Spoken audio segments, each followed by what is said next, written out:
Testing, testing, testing, testing, testing, testing. Hello, ladies and gentlemen. How are you all doing? This is Chris at Speaker's Corner, and I have a very important announcement to make, as I'm sure many of you have already heard. Now, before I continue with this, I've learned that it's always good just to check if audio is working fine. So if anyone's watching, can you leave like a 1 if you can hear me okay? That lets me know that my audio is not messed up and it is working as intended. I'm also going to take this opportunity just to change. I can see you, Issa. Oh, awesome. Issa was another person I was going to mention. It's a little bit quiet. Oh man, it's a little bit quiet. Wait, you'll have to forgive me. Don't ask how, but I'm still ill. I'm better. I'm definitely better, but yeah. I will definitely be better soon. I promise. It's just this never-ending cycle of illness, but I will be good soon. I've got my water next to me anyway, so if I cough a little bit, then you understand why. Let me just change my audio so that hopefully a little bit louder. Oh yeah, it's wait, what?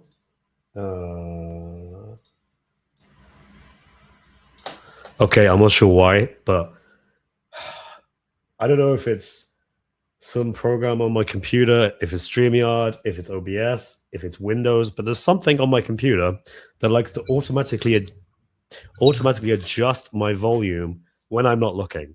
As soon as I don't look at it, it's done it again. Okay. I hope nothing changes that, but something probably will. But if I go a little bit quieter, then you know. Cool. So yeah, let me just start off by saying what the announcement is. So, ladies and gentlemen, as many of you probably know, I've been writing a book for, I think in total, like 9 months now or something. It's been like the last 3 months have been just making revisions, reading it from start to end, making adjustments, fixing grammar, all that kind of stuff, getting the book design done, all this stuff. But it's now finally ready. And I'm happy to announce a release date. The book will be available, and that book is called The Islamic Dilemma. The book is an argument about why Islam is false, and I use the Quran as the main source, and I contrast this with historical sources, Islamic sources, basically all sorts of different types of evidence that Muslims can't really argue with, and I demonstrate why Islam is false, mainly because the Quran is incoherent. The author, therefore, cannot be a prophet from God. And if he's not a prophet from God, the Quran is not really revelation from God. And if the Quran is not revelation from God, then Islam, as we understand it, is false. That's the Islamic dilemma as I present it in the book in a nutshell. Dr. David Wood, because remember, he has a PhD in philosophy. He is, he has written the foreword for the book.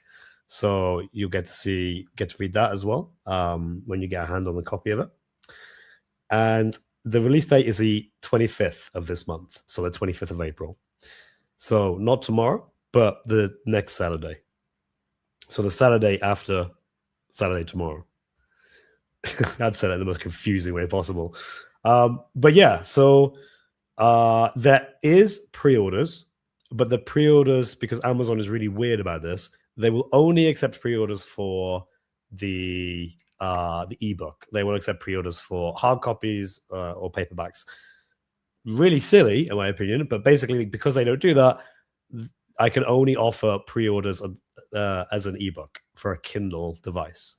So you can pre-order right now, and if you've seen the post, if you got the email that I sent out to you guys that signed up via the form, if you've been on X and you've seen my post on there, or if you've seen my post on YouTube, you'll see the link and you can order or pre-order your ebook version there. It's international, so I think it's like USA, Canada, Australia, Japan, France, Germany, Italy, I think Norway, and a few other countries that I'm probably forgetting, but it's fairly international. Not absolutely everywhere. Excuse me. But a lot of the main countries in Europe and across the pond. But yeah, it's absolutely amazing. I'm completely chuffed to finally be in this position, because Man, don't write a book. Like writing a book is a lot more work than you actually think it is, and there's a reason why. Like you can write like AI slop, and you can just go on ChatGPT and do a Dean response and be like, "Hey, give me an argument for X, Y, and Z," and yeah, ChatGPT will make that for you. But if you want a proper book, you actually have to write it, and then you have to grammar check it, and you have to like proofread it to death. And man, writing 84,000 words, I think in total, which is a good few thousand more than the Quran itself. Jeez, man, it's just hard to like have a mental capacity, like, and just think about where everything in your book is because it's so large. And it's not even that large actually. It's like 276 pages I managed to get it down to. But interestingly, the ebook is apparently bigger because they classify pages differently. But anyways, so I do want to say I am more than happy to debate Muslims on this, and I'm going to put the link in the pin chat. Just give me a second, because as you guys know, I am totally terrible at this, but there we go. Let me pin this. Okay. Awesome. So I think, yeah, the pin chat now has a link to StreamYard. If you're a Muslim or that was quick. Oh, that's Isa. Oh, yes, I forgot to say, I have some guests that are planning on joining us. Prophet Daniel has spoken, who's the guy I debated a Monday debate about a week ago. Excuse me. He said he wanted to join and clarify or help refute the Islamic dilemma. I seriously doubt that will be the case, but I've said perfectly happy for him to come on and do that. He wants a redebate as well, I think. So that might actually happen. So let's bring on Isa Kabir. Hello, Isa. How you doing, man? Your mic muted. Sorry, I'm excellent. Thank you for asking. Awesome. I'm excited about this. I'm excited about this conversation. Good stuff, man. Yeah, I'm really excited as well. I can't wait. I can't wait. You know what? I still have things to do. Actually, let me show you. So, ladies and gentlemen, this is, you can actually see there's a great bar over it because Amazon puts that over proof copies. So the real book won't actually have the gray bar over the middle. But yes, this is the actual final product, or as final as I currently am at. And then there's the hard copy as well. Hard copy, I'm actually changing some of this slightly because there's a few visual artifacts that I need to fix, but that will all be ready by the 25th. So yeah, exciting times. Is that like a pen name that you use, Christopher Frost, or is that your real name? It's a pen name. It's a pen name. That's what I thought. Yeah. So I was toying with the idea of just doing like this massive reveal and giving my actual name, but then I thought, no, because there's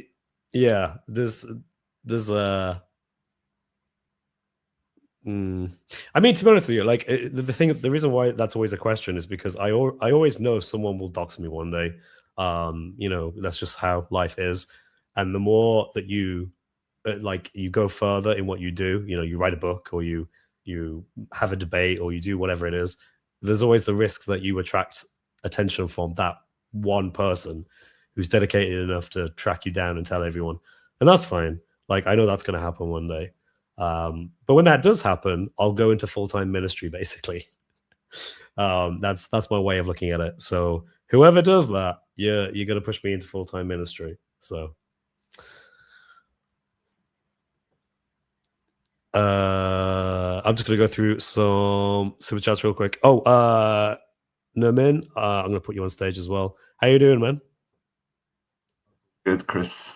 Praise to the Lord. And congratulations to the book. I'm really looking forward to ordering the physical copy and analyzing it to pieces and giving you really constructive feedback. Oh, that'd be awesome, man. Yeah, I'd absolutely love to hear it. I'd love to hear feedback. Like, yeah, do what you gotta do. Wait, so someone said, so your name is not Chris. That is correct, yes. Yeah, you're called Chris. Yes, indeed. That is the way it has been done. There's a funny story about why I'm called Chris, but I won't go into it here. I noticed that name and thought it was very bright sounding combination. That's ST's, I guess. Interesting observation. Where is pre-order on Amazon? Yes. It is on Amazon at the moment, and it's just the pre-order that you can. Sorry, it's just the Kindle ebook that you can pre-order. The paperback and hard copy you have to wait till the 25th to get your hands on, but it's worth the wait. I promise you that. Thank you, Just Janice, for being here as a mod. Very much appreciate it. Chris Frost, and you're called the Iceman. It all makes sense. Yes. As you can imagine, I had great fun picking that name. Isa, welcome. Yes, Custom Game Studios. Good to see you, man.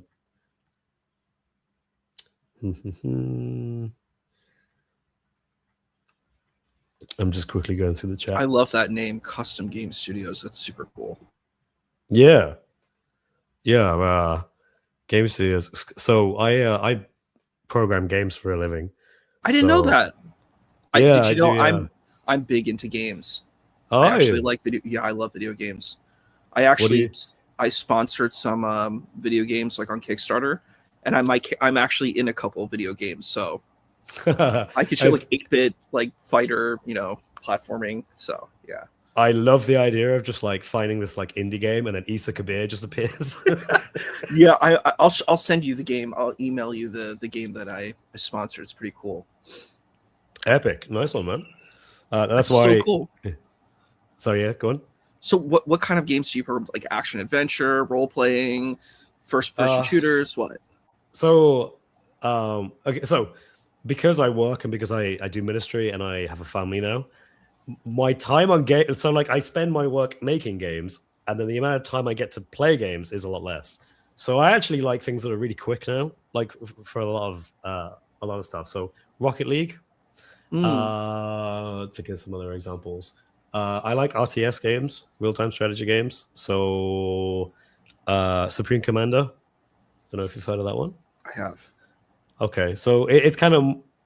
Yeah, those sort of things. But I like them because I can pick it up, play it for 15 minutes or maybe half an hour, and then put it down because I just don't have time to do other stuff. If I had my way and I could just like play games as I wanted to, then it would be the grand strategy stuff. So it would be Europa Universalis. It would be anything from Paradox Interactive. It'd be that kind of thing. Don't know if you're familiar. What about you?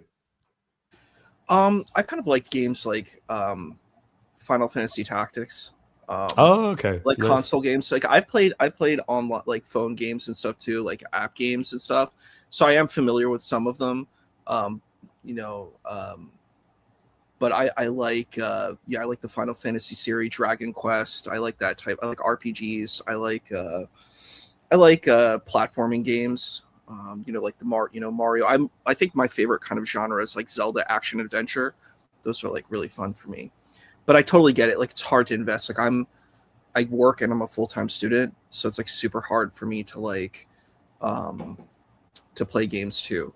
But like if I have time, I like to play a little bit, but it's hard. Yeah, I know the struggle. Jai and DOC, good to see you here, guys. I still need to figure out how to pronounce this name properly. Hesti BN? Hesti BN? I'm guessing that. Hester Bybeen, I think. Hester Bybeen. Okay, Hester Bybeen. I won the hardcover book. Awesome. Yes. Wait to the 25th, and it will be available on Amazon. Can you pass? That's probably regarding the link, actually. You know what? I'm going to actually get the link and put it in the chat. I think that's probably a good idea, right? Otherwise, I'm just talking about my book, and there's no actual pre-order link. So let me get that for you guys real quick.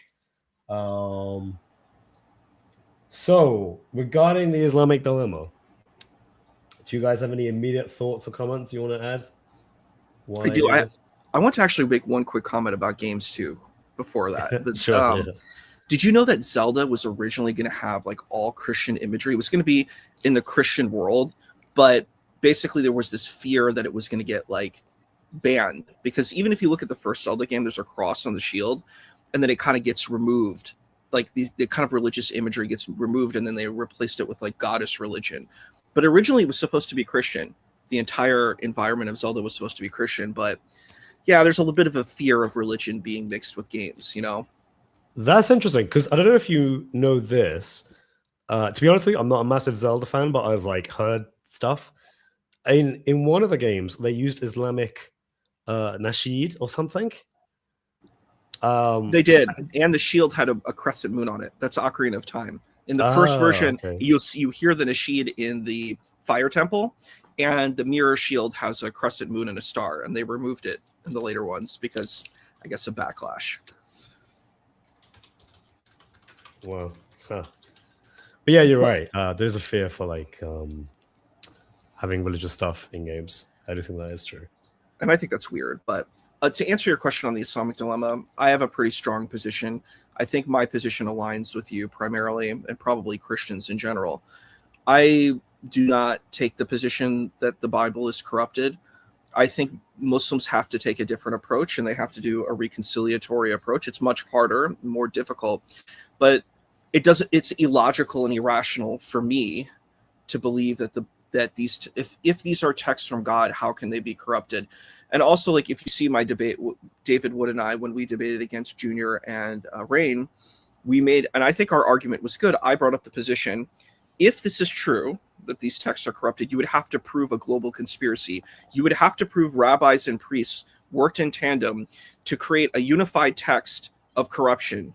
This is impossible. No one can prove this. And this is my problem. I'm like, extraordinary claims require extraordinary evidence. Just claiming and saying, well, there's phantom texts and all this stuff. This is, I believe in science. I'm an academic. This is where I stand.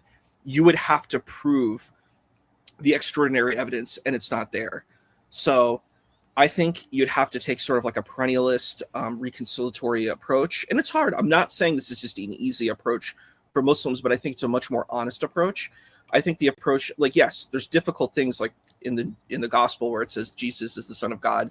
For Muslims, that's a very difficult place. You know, that's probably the most hardest thing I think for a Muslim to accept.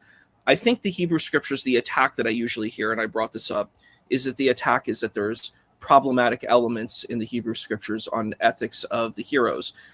My position is I would bring up the Hadith and say, look, all the prophets in the Hebrew scriptures are Boy Scouts compared to what you see in the Hadith. They're Boy Scouts, you know, Eagle Scout, whatever you want to say. They're like, these are like, they're completely pure and perfect compared to the kind of madness that we see in the Hadith. The Hadith does not portray what we would say as kind of this blameless position. So I think there's just a lot of reasons why this idea of corruption just doesn't make sense.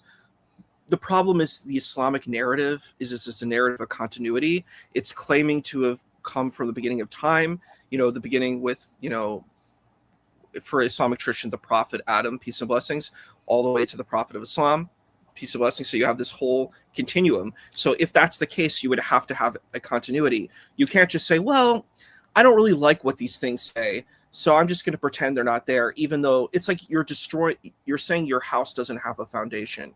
Your house has to have a foundation to be built, right? If I don't have a foundation of my house, it's going to crumble. The foundation of Islam is the Hebrew scriptures and the gospel. It is that. You can't deny that. Yeah, that's the difficulty. I completely agree. Yeah, I think that is a massive problem. In fact, in my book, actually, I do wax quite I wax lyrical about the fact that you have to believe in a massive, completely unfounded conspiracy theory that is just crazy and makes no sense. Like the level of cooperation, the level of secrecy, because no one can know about this, right? There's no like historical accounts of them doing this. So they managed to do this completely silently. No one knew what they were doing.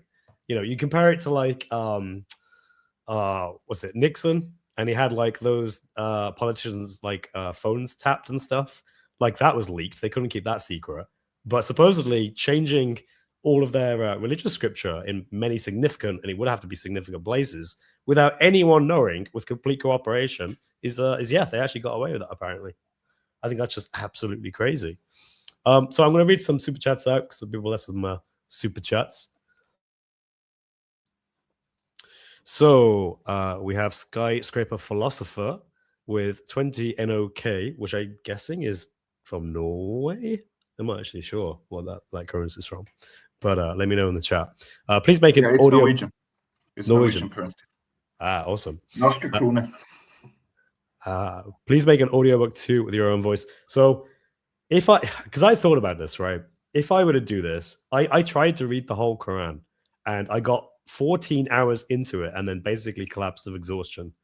So to read this book, even though it's my own words, and it's bigger than the Quran. So I don't know. And also with how my voice is right now, probably not. So we'll see how it goes. Maybe I'll make an audiobook post-release because I can do that. So never say never. Will there be a picture of you? Also Norwegian. Will there be a picture of you in the book?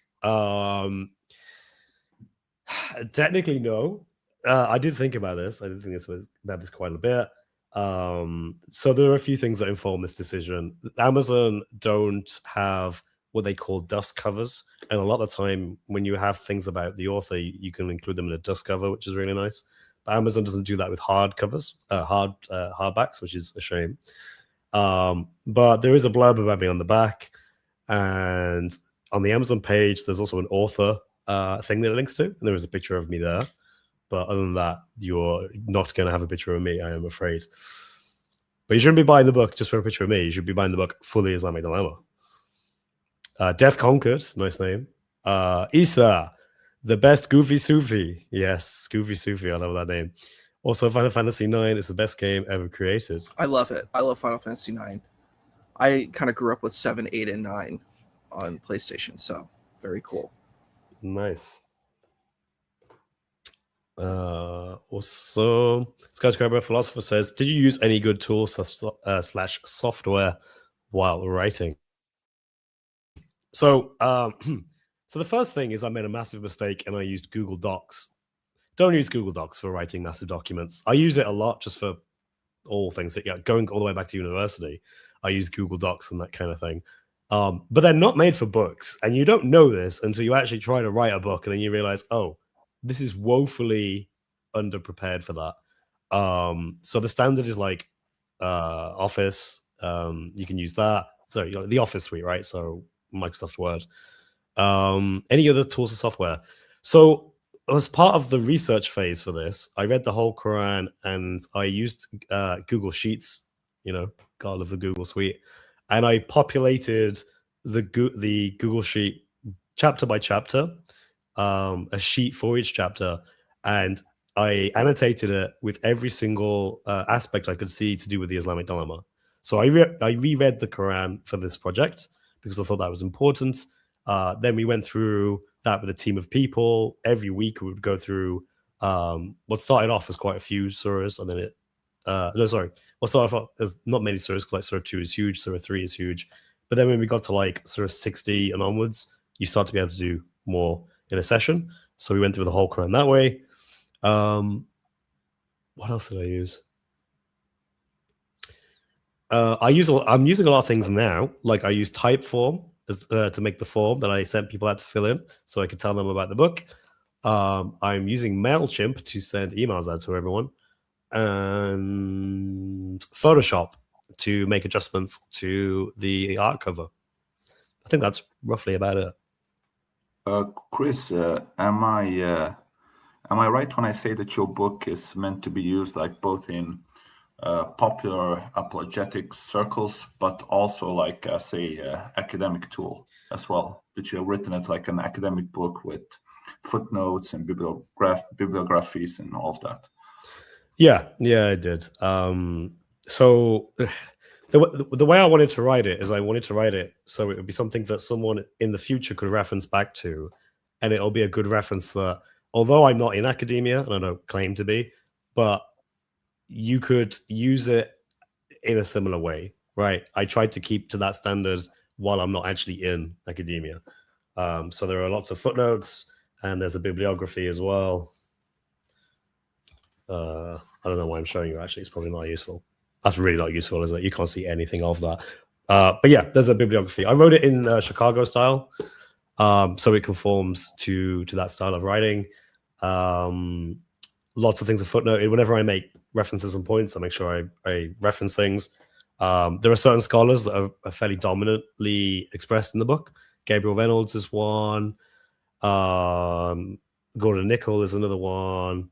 And there's a lot of other scholars that I use for just basic stuff when I reference, as well as Islamic scholars as well.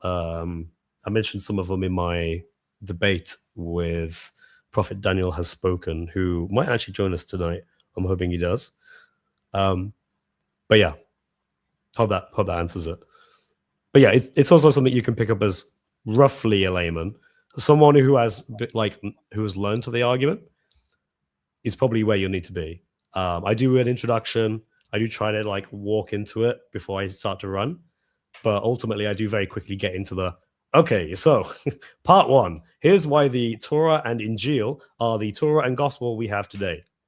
And then I go through that's a whole chapter in the book. And then I go on to the next bit, which is part two. The Quran claims the Torah and Gospel are true. It confirms them as being true and from Allah, inspired, preserved, and authoritative. And then part three is the Quran is not actually in continuity with the Torah and Gospel. And there's a final part, which is dealing with any accusations of corruption. Do you do any dissection between the Septuagint and the Masoretic text, between the Greek text and the Peshitta? The Peshitta comes up a good few times. I'm not really, there isn't really much about the Masoretic or Septuagint in particular. Yeah, not a major focus of it, I would say. So I know that we had the chat before, and you were saying how certain Quran verses are critiques of the Masoretic text, if I remember you right. The Quran is more in line with the Septuagint text. But yeah, not the focus of this book. Just for reference, by the way, this book has a lot of things that are just not in it, because if I were to include every possible thing, I'd still be writing the book, and I would be for many, many years. So for example, you know the whole argument that the uppermost people, so Surah Al-Imran, Surah 3, Ayah 55, and I think 61:14, people argue that, oh, okay, well, they're going to be made uppermost, the true followers of Isa, therefore these people seem, historically speaking, to be Trinitarians. How do you reconcile that with the Quran's claim? People have used that in the context of the Islamic Dilemma, but I don't use it that way. I don't make mention to that argument, because that argument is such a big argument, you could probably write another book about it.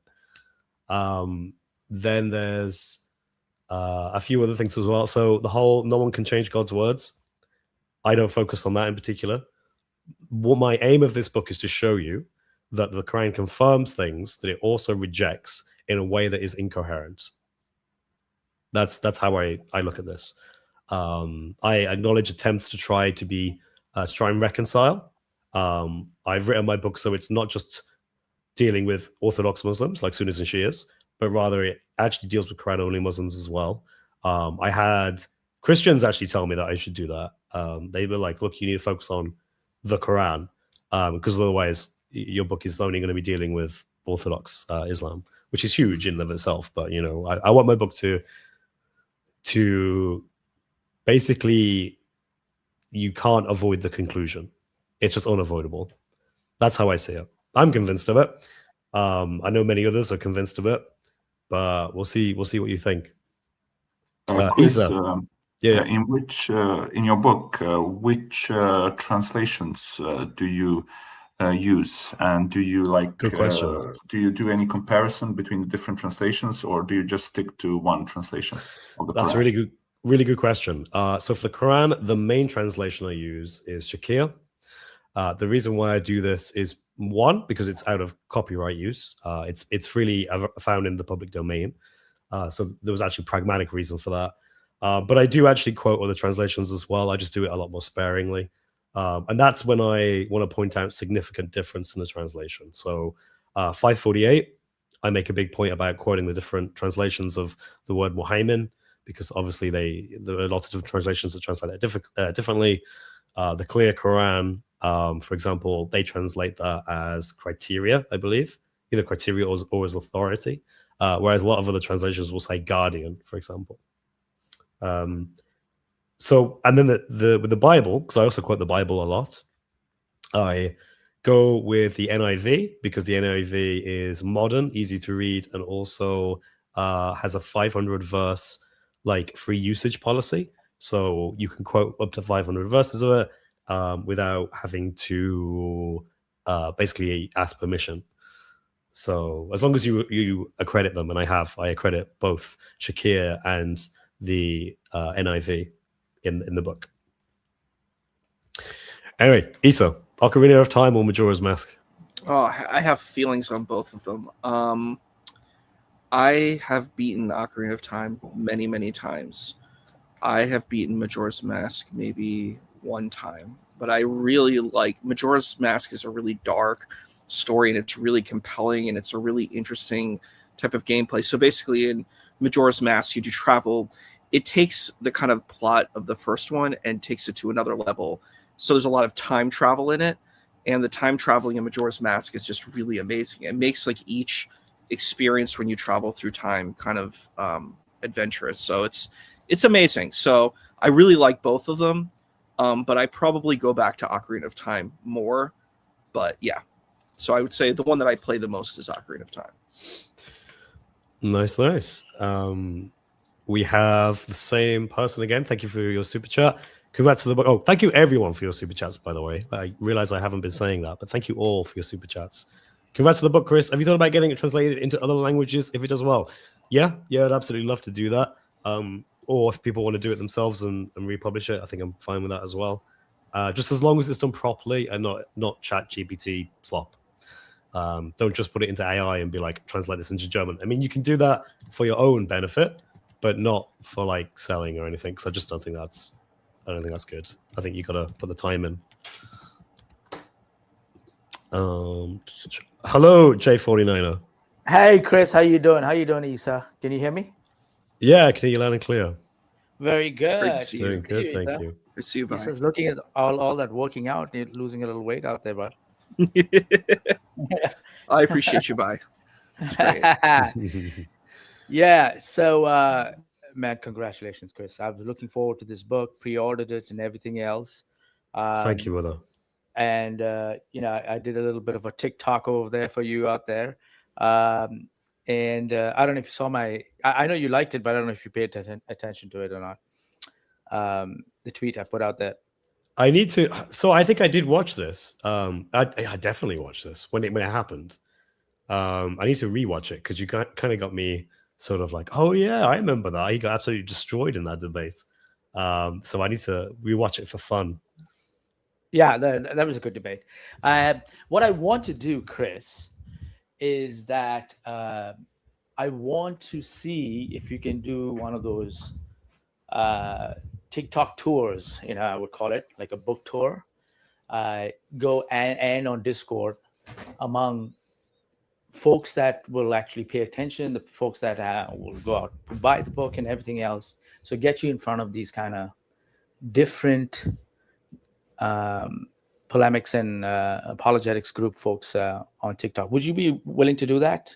Come there, pitch the book, talk about the Islamic dilemma, do a little presentation, and we can drive some sales out there to the book. I think, as I said on my tweet, I seriously think that I would love to get it in every church. Yeah, I have to read it first and see how easy it is for them. That's the other reason why even I mentioned you should do an audio. Just take a sample of your voice, especially now when it's like a little bit hoarse, but it sounds really good. So you know what I mean. It's like you sound the same, but it sounds like like a radio voice. It's a voice made for radio. Well, that's good. Right. So, and you just do a sample on AI, and then AI will read the rest and put it in there. You don't have to go through all the. Yeah, maybe. I don't know. I'm very cautious about using AI for things. In all honesty, like I don't know, because things end up sounding the same, looking the same. I feel like you can tell when a voice is AI. Maybe that's just me, but True. Yeah, but to answer what you were saying earlier, yeah, absolutely. I'd love to go on TikTok. I don't really use TikTok. I think I have a channel and I made content like years ago, but I haven't really been on since because TikTok is kind of a mess, to be honest. But yeah, I'd love to start making content again for that and joining like random streams to talk about my book. Absolutely would love that. So what I'd love to do is, like, even if it's minimum 100 people, I'll even promote. I'll put some money behind it and promote those lives. So even, I mean, most of them will be like 400 or 500 people in there. But even if you get 100, if you get 50 book sales that day, so it's just basically come in, do the presentation, talk about the book, your experience, yada yada yada, and then I'm pretty good at emceeing this stuff and getting people to. Like just a couple of weeks ago, there was among our Christian community on TikTok, they're doing a drive that goes out and tries to bring awareness to missing children, and we generated $2,400 in a matter of 2 or 3 hours. Okay, so I mean, and these are just regular old folks on TikTok. So I mean, your book is very inexpensive. I was expecting it to be closer to $50 or something 60 on this, so it's well priced. And so, yeah, I think we should do it. And my motivation is, I love what you do. I love what Jai and DOC do. This is, and the kind of work you put into it, it's smart. And I think we all should, everyone should have this book on their desk. Yeah, I think so. I know I'm a little bit biased, but I absolutely think so. To be honest, like I'm actually thinking if this is like well or does okay enough, might write more books, might do more research projects, because there are some things that I'd love to tackle that I think we need to tackle. Like the Islamic like miracle number 19 and how the Quran has so many verses and all these mathematical miracles. I'd love to address that in a really deep way, because to be honest with you, there are so many Muslims that really believe in that, and their faith is grounded in that, and I think that needs to be disrupted. those are yeah. I that's more towards their community. Yeah, I can see that. I mean, I like things that attack the fundamental pillars of Islam, of any religion. And if you go and like the Islamic Dilemma attacks that fundamental pillar. Ahruf attacks that fundamental pillar. The other one, I don't know why I've been trying to plead with Jai and DOC to do it for some time. I think I came and asked you once on your live. Is this doublets that Saeed, that's their cue. I look at it as their cue. Doublets. Remind me about that, because I think I think of something else when you say that. I think so. Gabriel Said Reynolds wrote about. Okay. No. We are thinking the same thing. Okay. Yeah. I would love to go. It's literally like I really, really find that interesting. A friend of mine actually has been putting some work in like looking at parallel readings. So for people who don't know, doublets is like where it appears as if in the Quran, at least, people do this for the Bible as well, but there are certain phrases in the way something is constructed that gives the impression that they have like a same source for both these constructions in different places of the Quran. And you can find these in many different places, again, both in the Bible and in the Quran. But what's interesting is, at least for me anyway, is that you can start saying that these doublets may be good evidence of, and I like this, the Q source. So yeah. Q for Quran. There's a Quran before the Quran, basically, in some form. And they tend to Quran, like signs of the proto-Quran. Yeah, you can look at it that way. Yeah, I could definitely see that. So that really excites me. And Gabriel Reynolds has done work on this. He's written a paper on this. I need to read it. I know he's written on it, but my time's been too busy with the Islamic Dilemma. But I'm really excited for that as well. So yeah, I just think we're in such a good position at the moment. There's so much we can look into, so much scholarship. I think we're, for polemics anyway, we're in an amazing position.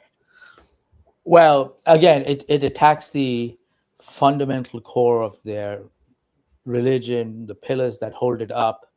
The Islamic dilemma is being one. Ahruf is also the other one. I know it's a kind of but no one has really written deep.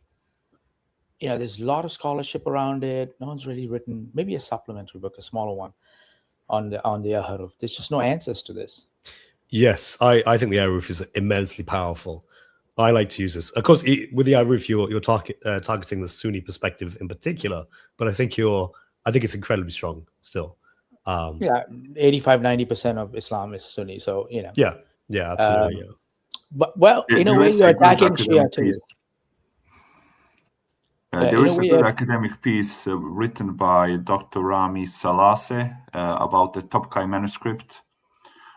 He has appeared on Dr. J. Smith's show twice, and he's been interviewed by Dr. J. Smith and Hatun Tash.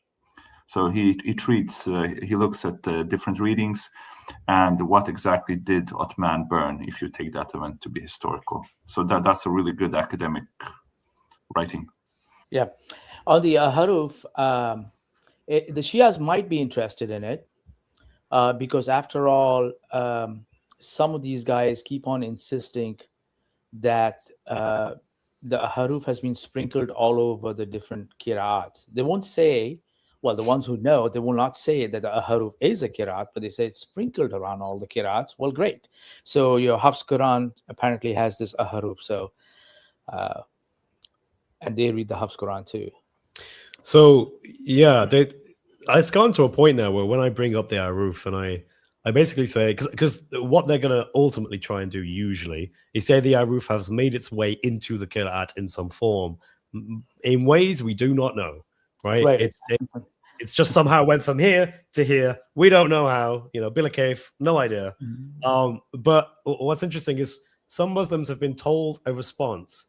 So they just say it as if they've just been trained to say it before I even say anything. So I'll be like, why is it you guys have Seven Ahruf? Where are they? If you think they ended up into the Qira'at, how did that happen? And they'll be like, you've made a mistake. The Ahruf are not Qira'at. And I'm like, I never said they were. But they've been like trained to say that phrase. And I'm like, I know the difference. I know I'm talking about two different things here, but you think one ended up in the other. And basically they've just memorized these weird responses. But the best is trying to ask like Sunni Muslims, where is the Ahruf in terms of its content? Can you show me the content of the Ahruf? And basically they just never do. Which is they never do. And you remember Libiano in UK said the same thing, that it got sprinkled all over the qira'ats. And then he says, well, you have to make an inference of a good whatever, something to that effect. Basically, it's guesstimate. So yeah, he did say that. He did say that. I think for me the claim. I'm going to move on just after this because I got a super chat and I might need to go prod someone to see if they're going to join. But so yeah, the Islamic, or at least the Sunni understanding of the Quran is just very odd to me, because people think of it as a singular thing, and I think fundamentally that's wrong. It's better to understand it from their paradigm as literally just multiple revelations that differ in some way. So the idea is that Muhammad didn't just get the Quran, like one revelation from God. He got the same thing in many different ways at different times. Yeah. But the problem is that the Quran is linked to history in the sense of Muhammad is doing things. In reality, he's talking with people, and the Quranic revelation is given in response to the circumstances he finds himself in. But if you believe there's multiple of these, then it's gonna be quite weird, because some of them contradict each other. At least if you look at the Qira'at and you think that maybe has a roof in it, then there's a good chance they contradict each other. So how on earth do you imagine that Muhammad was doing this? Not only did he learn all of the Quran and he memorized it, but he learned another 6 of them, and to which the content we don't even know. So it could even be all of it is different, which would be crazy, because how on earth did he memorize all of that? But even if it isn't, and it's just a substantial part, I just don't see how that works with the story of Muhammad. I don't think you can reconcile that. You end up with like a really weird, Muhammad was hearing lots of different things in different situations that were all different, but he recited all of them and memorized all of them. And then everyone remembered it, but then they forgot it and they were confused, but it ended up in the Qur'an later on. So let me tell you something crazy about that real quick. And by the way, I've DM'd you on X. So if you can, I can give you my personal information, how we can get this arranged. So I'll start booking you on these. Like, I need to know your calendar, your times, what is availability. And then I can start talking to these people and say, I'm going to invite Chris up here. He's going to do this presentation, yada, yada, yada. And we can get you in front of, quite a few people. And then we'll start doing, we should go for a goal of at least in the next 30 days, at least, I don't know, 300-400 books to be sold. That'd be awesome, man. It could do more than that easily. That's not even a problem. But we'll have to do it diligently. Now, you're working and everything else. I need your calendar and everything else. So if you don't mind, I've sent you a message on X. If you can reply back to that, I will give you my personal information. Avery knows me. All the guys know me out there. And we'll get this going. Real quick on the Ahruf, you said this. So the crazy part you said was 6 and 7 and all that other stuff. Do you know that he doesn't reveal it till the 20th or the 21st year of his revelations? Because one of the characters, where the first time the Ahruf is introduced, is Hisham. One is Kitab, it's Bukhari 7550. The second Sahaba, who the whole incident happens because he hears, Hisham narrating it differently.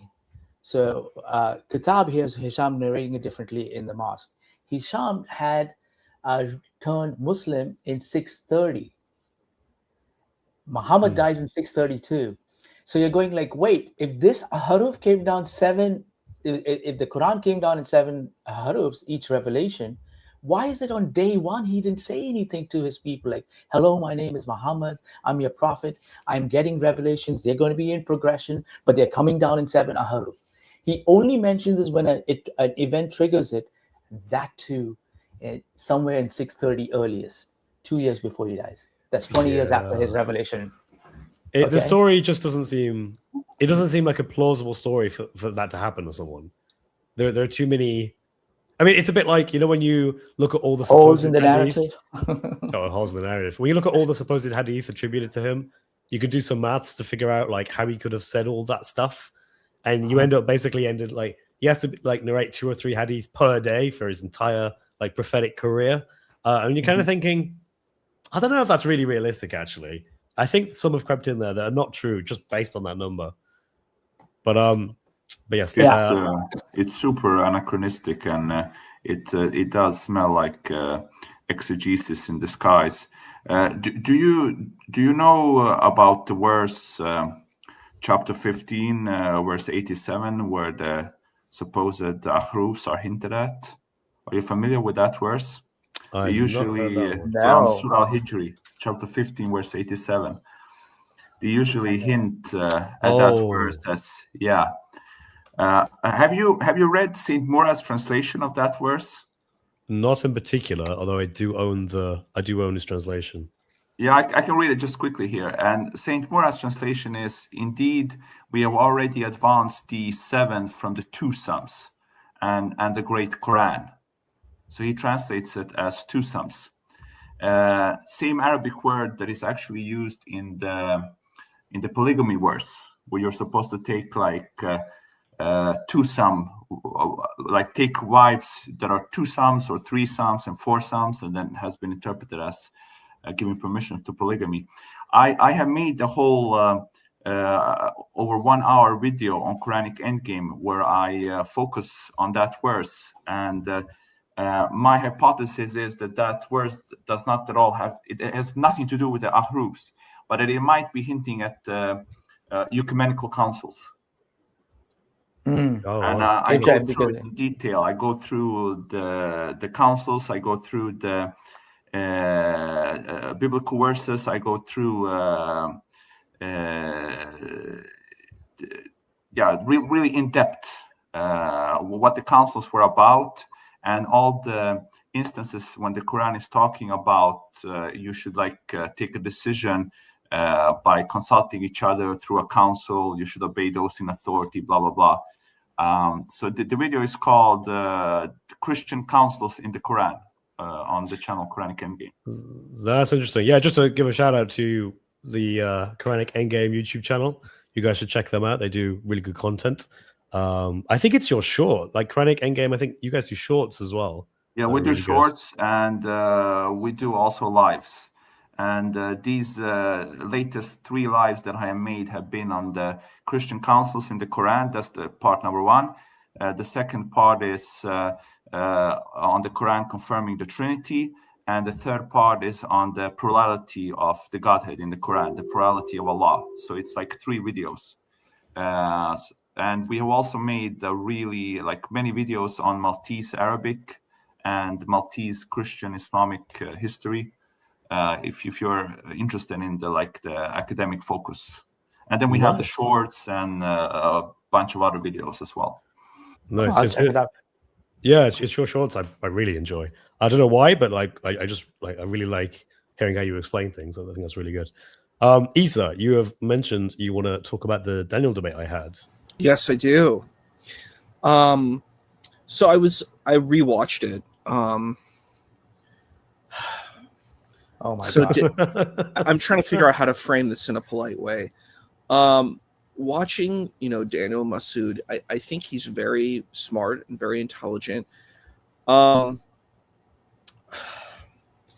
don't think he wanted to engage with your points.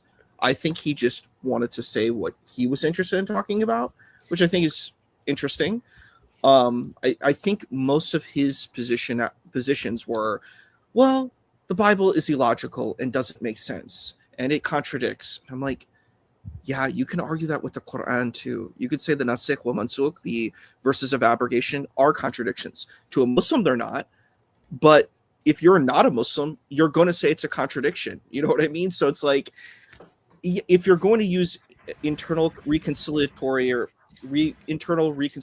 perspectives, then you have to grant that to the Bible too. You can't grant it to the Quran and then not grant it to the Bible. This is problematic, I disagree with this position that the Quran is correcting the Bible. First of all, as a person who's read the Quran multiple times, I can tell you that that's just not true. The Quran is a very small book. It's 114 chapters. It's a book that uses it's a book of a poetic genre. So there's different kinds of genres. You have prose, like nonfiction, fiction, and you have poetry, right? So the Quran would fit as in the poetic genre. People are like, oh, I don't like the word poetry. It is in that genre, though. It uses refrains. It functions very much like if you've read, I don't know who's actually read poetry here, but if you read Faulkner, if you read Shakespeare, you're going to see similarities where you have these kind of refrains that are used. It uses abstract language. It is not a concrete text. Like people are like, oh, what, you can read the Quran and understand it. You can't. It's not like that. I can show you many chapters in the Quran where that's not the case. Read Surah Al-Rahman. Just read the whole surah. It's not a clear text. Read Surah Al-Fil, the elephant, right? What does that mean? Alam tara kayfa fa'ala rabbuka bi ashabil fil. What does that mean? I don't know who the people of the elephant are. You can't know that from reading the text. It's just not the way the text works. It's not clear, at least in the sense that if on the definition of, the Merriam-Webster definition of clarity, it's not like that. So you can't read the text and just understand what it means. It doesn't work that way. Just to jump in with a few things you've said there. Yeah, I was very surprised that in his opening statement, he was talking about things that I just blew my mind. Like he was like, he came up with like the terms he used, cosmic jet lag or something like that. It was one phrase he used.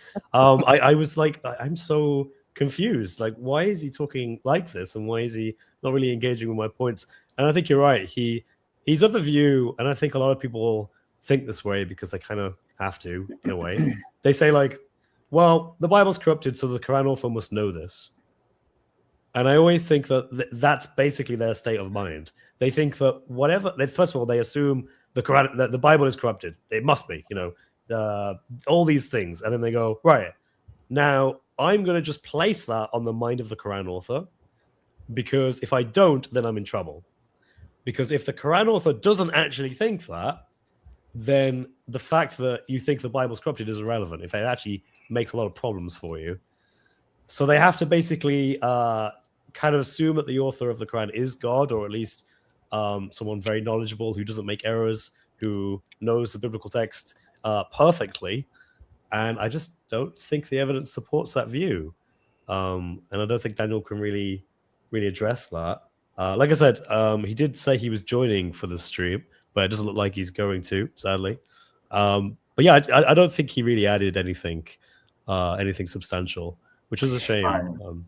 So I gave him, yeah, sorry, go ahead. Go ahead.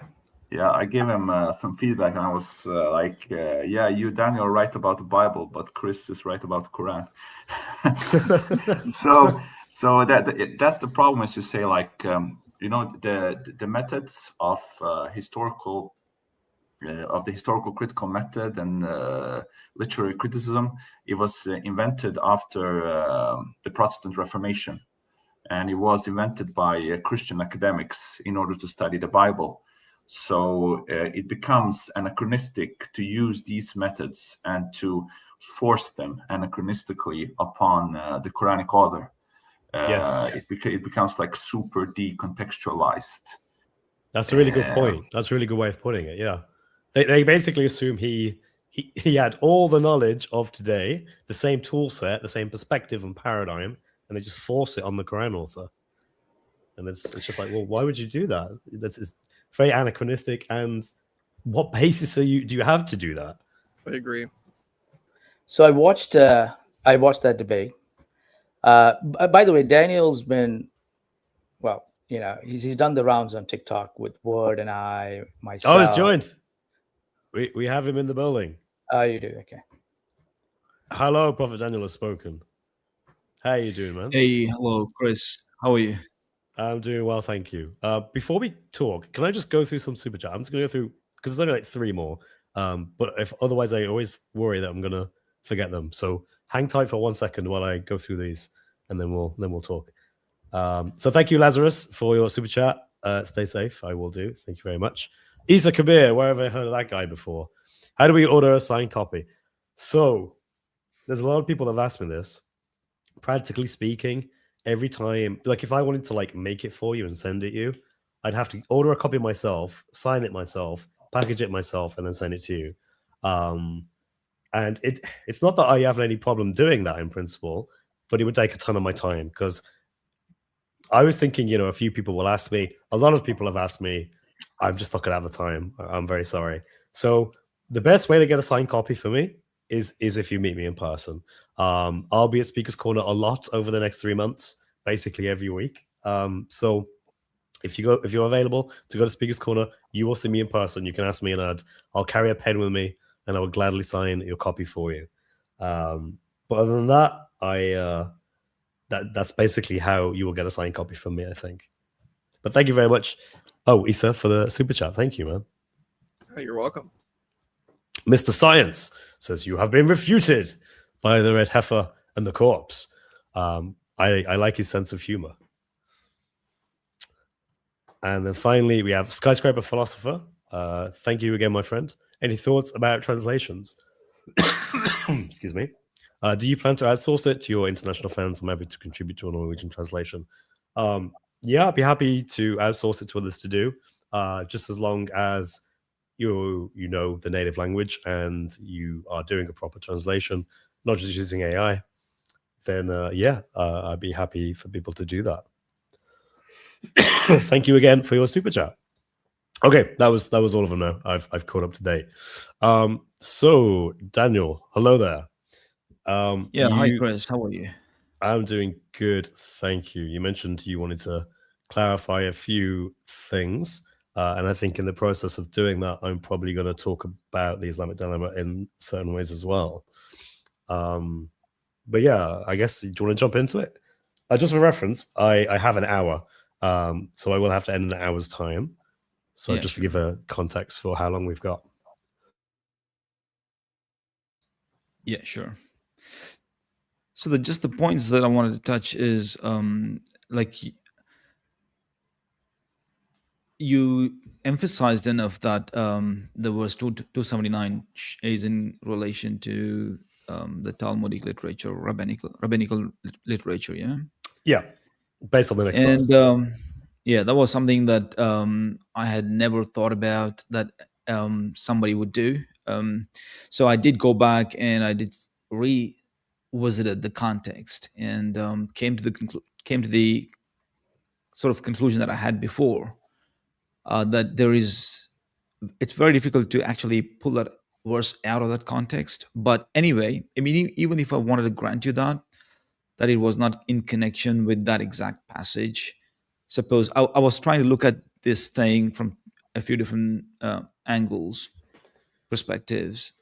Then the salient point being this, as I highlighted during my debate, that the Quran actually talks about the Holy Scriptures. It doesn't really talk about the rabbinical literature, the Talmud or the Mishnah or whatever it is. It always makes a reference to the Holy Scriptures. So even in that verse, 279, God clearly says they wrote the Scripture with their hands and claimed it to be from God. So it's a reference, it's a direct reference to the Scriptures, Holy Scriptures, which are not the rabbinical literature. So the Holy Scripture, the reference to Holy Scripture, claim it on God, in God's name, is a Whoa. reference to the Holy Bible. It's not No. a reference to the Talmud or any other rabbinical literature. So the Okay, verse, so can I just the jump verse in there? itself. Because you've Sure. said some things I need to push back on here. Sure. So first of all, the word is kitab, so it's book in a literal sense. They wrote the book with their own hands, which kind of implies it's not scripture from the Quranic perspective, because if you're writing it with your own hands, and I agree, the context seems to imply they're writing their own stuff, right? It's human stuff. It's not divine revelation. So it's not scripture in the mind of the Quranic author.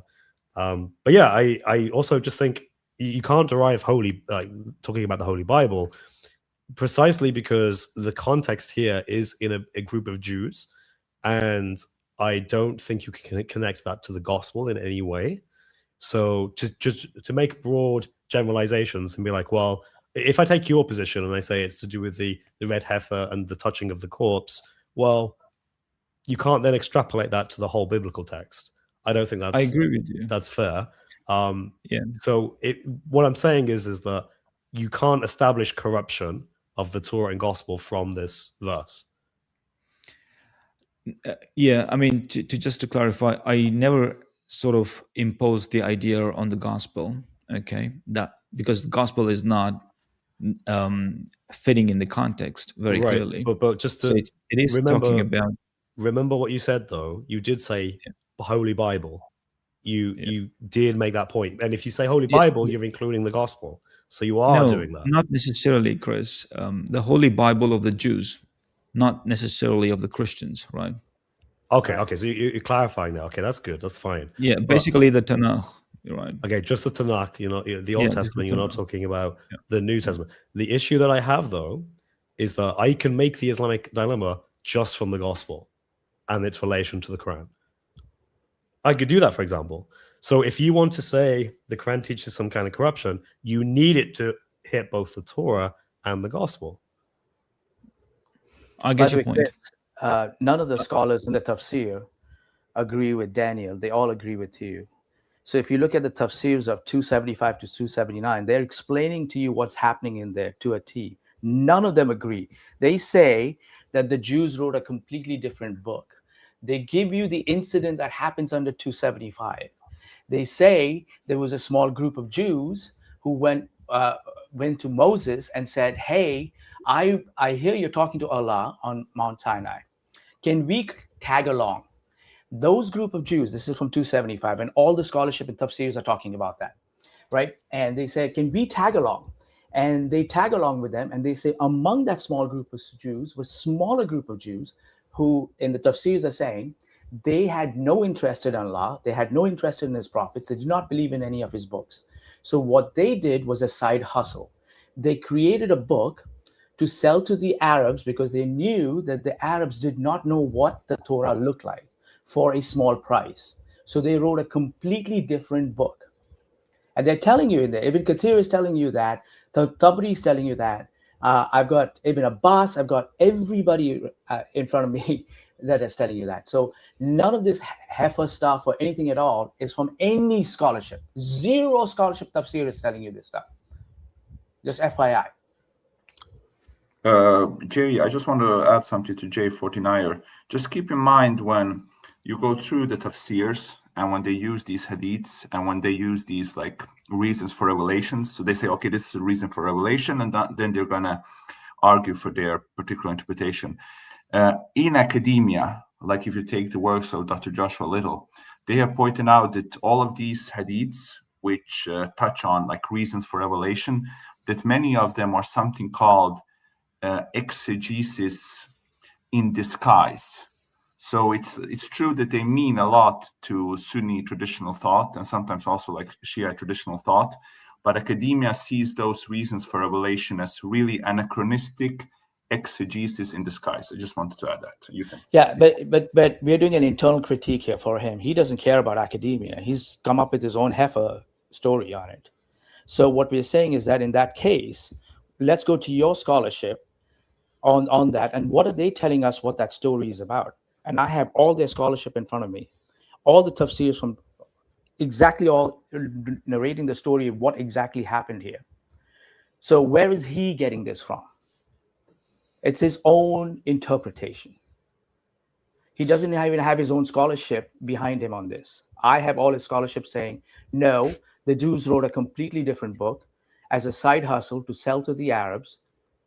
And these particular Jews, they're saying, did not care about, it says it, did not care about Allah, did not care about his books, did not care about his prophets.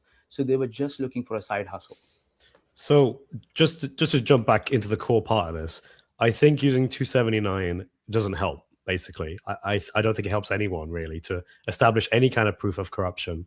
And like Issa mentioned before, the whole issue of how you would even go about this corruption is a problem in and of itself, because it's hugely conspiracy theory like.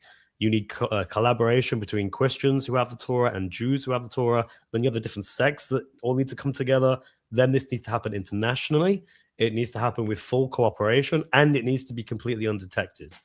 I find that just obscene. Like I don't even know how you would even believe that could be possible. Chris, my point on 279 is this: like you pushed back quite a lot, stating that is in relation to Talmud. My intention here is to tell you that it is not in relation to Talmud. It is in relation to the Hebrew Bible. The Quran clearly says they wrote it from their own hands and claimed it to be from God.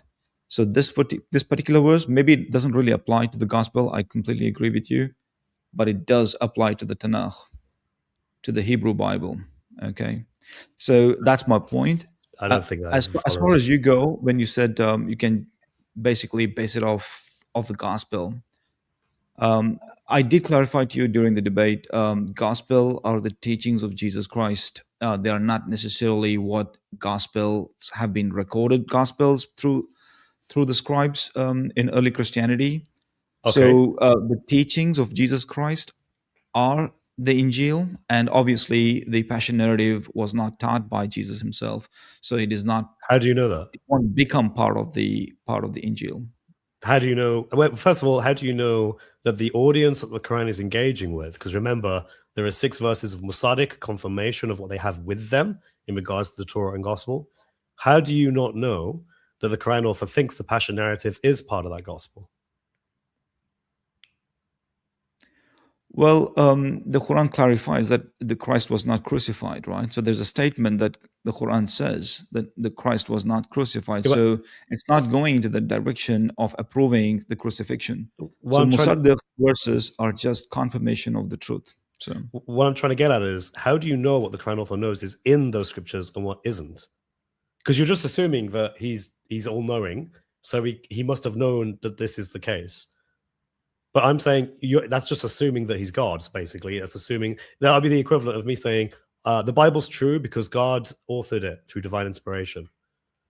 And then whenever you come at me with anything, I'll be like, no, God did it, so therefore it can't be false.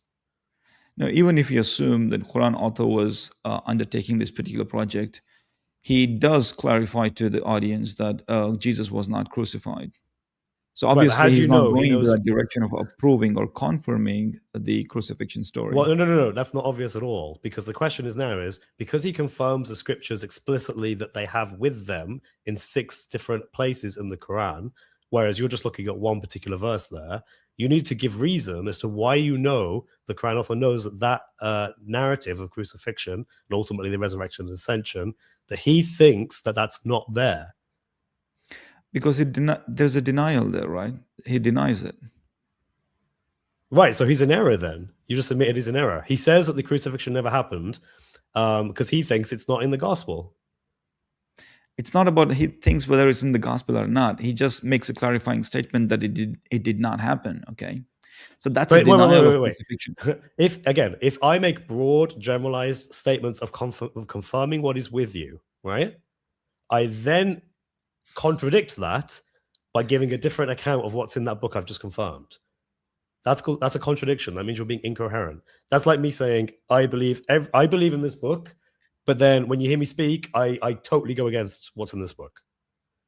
Okay, the word musaddiq, right? It comes from saddaqa, which basically means confirming what is true. Yeah. Okay. So when it says no, not confirming what is true, it means confirm or verify of the truth of something. It's not like a partial confirm just this bit of it or just the truth of it. It's claiming that whatever you're talking about, the subject is the truth. No, basically it is testifying to the truth. Yes, because it is the testimonial of the truth. Okay. Can I just add something with the authenticate, the word musaddaqa? When you look at the concordance, when you compare it in all the occurrences of the Quran, it seems to mean like authenticate. Like, let's say if you have a Pokemon card or you have a Magic the Gathering card and you don't know if it's false or true. So what you have to do, you have to hand it in physically to a specialist, and that specialist has to authenticate it, investigate it, and see if it's true or not. So it means like physically authenticate something, like a Pokemon card. That's a really cool analogy. So this testimonial of the truth comes in the wake of the denial of crucifixion. And we know from the gospel accounts themselves that Christ was not narrating. Christ was not narrating the Passion narrative. So we know this from the gospel accounts. Wait, are you saying that the Injil, the gospel, can only be the words of Christ and not anything else? I mean, of course, we also have what is called as the red letter Bible, where people try to identify what letters were spoken of Christ. So there is efforts within Christianity to identify what letters of the gospel accounts were spoken by Christ. So this effort is necessary to decipher what is Injil from the Gospels. Although the blanket term gospel can be used, especially in the historical development, I can use the word gospel, but it doesn't really attest to every word found in Synoptics plus John. So we have to further decipher what Injil is from those accounts. We can use the Quran itself as its own standard as to what it thinks the Injil is, because the Quran paraphrases stories from the Injil that are not Jesus's words. So it's very clear from a Quranic perspective when he confirms what they have with them in regards to their scripture, because he paraphrases stories like Zechariah, for example, and John the Baptist, or Yahya, as he is in Surah Miriam, Surah Al-Imran. It's very clear the Quran author is fine with affirming those as stories. So to say that the Quran author has in mind only what Jesus spoke is not supported by the Quran at all. The Quran makes it clear that there are other things that are found in the gospel that are indeed revelation. Yeah, my answer to that is Jesus did teach a lot, quite a lot, okay, which one can conveniently understand were not even captured in the gospel accounts. Okay, there must have been various things he might have taught that are not part of the gospel account. Okay, so that story of Yahya and Zechariah, of course, Jesus could have taught the people, and Luke might have captured it. Okay, and Quran also tells that. All right, so there is no problems. It's not problematic as such. Okay, Jesus could have taught a lot more content to the people, which people might have learned, but not fully captured in the gospel accounts.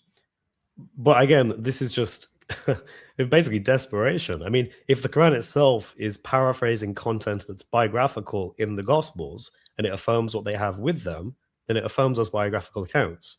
Unless he specifies elsewhere, unless he says, by the way, when I confirm, I'm not actually talking about the whole thing, I'm just talking about Jesus's words in particular.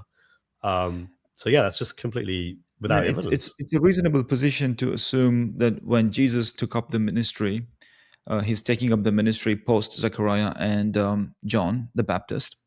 So God does give him the teaching of what really happened with Zechariah's prayers, John's birth. It's very reasonable to assume that God was giving these teachings or telling these stories of infancy to Jesus himself. Okay, as an infant, Jesus would not know it, but when he's in his ministry, he's receiving these stories and learning those stories of what had happened during the infancy. So it's Right. completely reasonable for the Quran to relate these things, and even for the gospel accounts to capture some of these things which Jesus might have related to them. Okay, and Right, some but of he the would have things done it in his own words, though, right? The author of the Gospels would have written these accounts in his own words. He's just paraphrasing what Jesus said. that's If what you're correct. saying is true, right? Okay, so it's still not Jesus's words in totality. Then the Gospel authors are using their own freeness of language to paraphrase the story that Jesus may have spoke. So it's still not directly Jesus's words. So the Quran is still not just saying only Jesus's words. It's also including things that the authors of the Gospels wrote.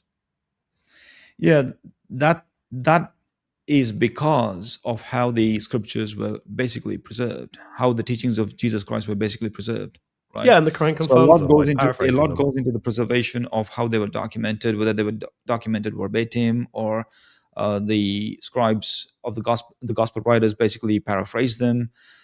None of this poses any challenge or a problem to what the Quran later on says about it. Okay. Well, For the Quran example, the affirms it. story that comes in Luke, where Luke sort of opens up in the chapter 1 about the birth of Christ. Luke thereafter contradicts him. Has a contradictory passage where he goes and recounts the genealogy of Christ, the Lucan genealogy. But Luke, not being really aware, has the genealogy of Christ already in chapter 1. Okay, So where he identifies. the question I'm going to have with this is, how do you know Sure. the Quran author just isn't confirming it? See, this Therefore, is the problem. You're Therefore, the assuming Quran that author if does there's... not confirm the genealogy of Christ as How do you comes know in Luke's genealogy tree, right? How do you know He that? doesn't confirm that. How do you know? Because he's just told you he Because confirms the book. He confirms what they have of the gospel exactly, in the 7th absolutely. century. So the Quran does confirm Luke chapter 1, and in it is found Jesus' genealogy. Okay, not Okay. necessarily that you have to go to the genealogy tree as comes in Luke 3. I suppose it comes in Luke 3, where a Lucan genealogy tree is given. The Quran doesn't confirm that, but the Quran confirms How do you chapter know? 1, where... Because what do you mean, how do you know? Daniel, if I told you I believe in the Quran, are we just going to sit here and be like, okay, so when Chris says he believes in the Quran, I think he believes in Surah Al-Fatiha. He's a bit iffy with Surah Al-Baqarah. He likes some of it, but not on other parts of it. So Al-Ikhlas, the first 3 verses, but not the rest. Like, you wouldn't do that.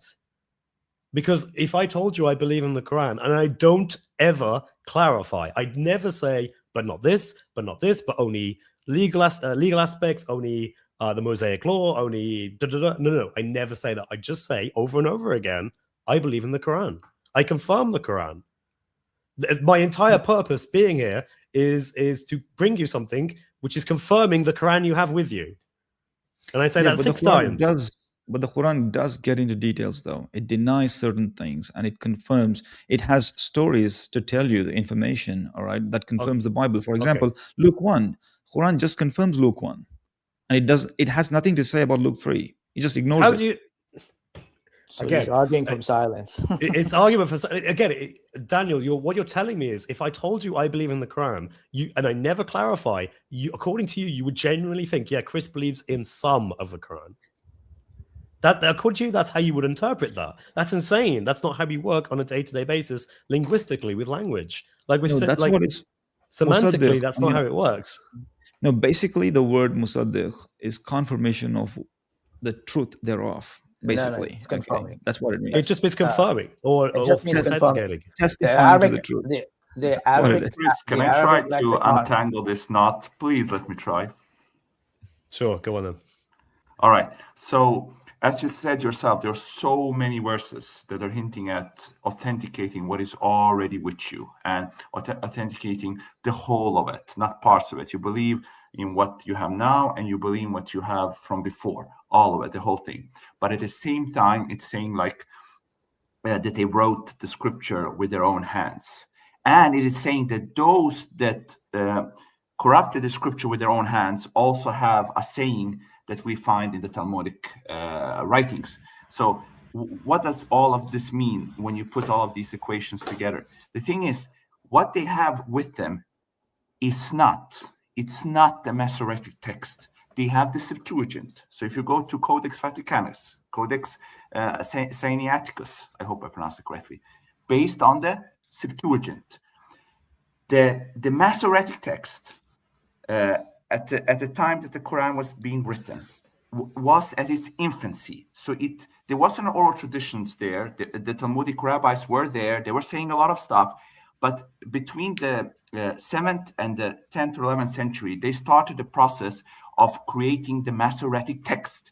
And simply what the Quran is saying is that it's confirming what is already with them, the Septuagint, which they already have, which the Shita is based on, but it's saying that these Masoretists that are now trying to write a text that contradicts the Septuagint are corrupting the scripture with their own hands. And they have an oral tradition, like chapter 2, verse 80, where they say some strange things. But now they are writing the Masoretic text, and this Masoretic text is the one that's contradicting that which is already with you, the Septuagint. So there you have the knot is untied completely. The Quran confirms the Septuagint, but claims that the Masoretic text is corrupted. Simple as that, in its historic context. I think that's really interesting, and I'd love to look more into that. I think that what I'm saying is compatible with that view, like, because ultimately it would still lead to problematic readings where the Quran says one thing and the biblical text says another thing. But yeah, Daniel, I mean, okay, so your view is ultimately that whenever the Quran contradicts the Torah and Gospel, it's doing so because it knows the truth and it's re-revealing the original revelation, right? It's just giving what was originally given again. I'm very uncomfortable to sort of back up your statement here in reference to Torah and Injil. I don't necessarily word it that way. Although, if you want to consider Torah to be the 5 books of the Old Testament, then That's what the Jews at the time would have thought. Yeah. Then I can sort of bite into that argument. And if you consider the Injil to be the whole of the gospel accounts, then I can't bite into the argument. But technically, I'm not into that position. I don't take the position that Injil and the Torah were corrupt. Okay. What I do say is the books that were corrupted. Okay. Now, 279, it was very it was not letting me to separate this verse out from the context of the Hebrew and the human corpse. Okay, I looked into this. To be honest with you, I revisited this. All right, so that very much tells me that the book that was talking in 279, that book is the Holy Bible, the Tanakh. Okay, it's not the Talmud. It's not anything else. And it's not in specific the Torah. As I said, the Torah is found in Deuteronomy. Okay. Now, this position is valid for the Hebrew Bible. And as far as the gospel account goes, I said crucifixion, the passion narrative, was not taught by Christ. So as such, even secular scholars would not consider that to be teaching of Jesus Christ. So therefore, one can assume, even if the Quran author was not God, one could assume that he had the knowledge of passion narrative not being taught by Jesus, because when he denies it, he denies the whole of it. Okay, so what does come into play is the Quran confirms the truth. Musaddiq is confirmation of the truth that has come before, and then it gives stories and narratives that differ from the biblical account. So wherever it differs, It sort of gives the correct narrative. That's what it is. Can I You jump just- in Yeah. real quickly? I need to just correct some of this. Okay, so you just said that whenever the Quran gives a different narrative, let's take for example the story of Joseph. The Quran gives a different account than we find in Genesis, right? Genesis 37 onwards, I believe. The issue that I'm going to have with this is we can see through scholarship that's been done over the last few decades that the Quran's own account in Surah 12 of the life of Joseph is being influenced heavily by Syriac Christian accounts that existed 1 or 2 centuries beforehand that were written largely as homilies to be used in the liturgy in the Church of the East. So the Quran, we already know that Can you give me one example in Joseph's account? One example. The whole account, the whole of the whole of the surah and the story of Joseph, in many of its places, clearly shows influence with pre-existing Christian narrations of that story that were not considered as scripture, but as like layman understandings to help people learn things and to emphasize points. Charles Risk, for example, he's written a paper on this. He points out that a lot of it seems to be typologically related, and the Quran is actually influenced by that story and responding to it as a contemporary story known by Christians, layman Christians at the time, and he's responding to it to deny its typological inferences. So, in other words, the Quran author... Can you just cite one example just to be just to have my mind around it?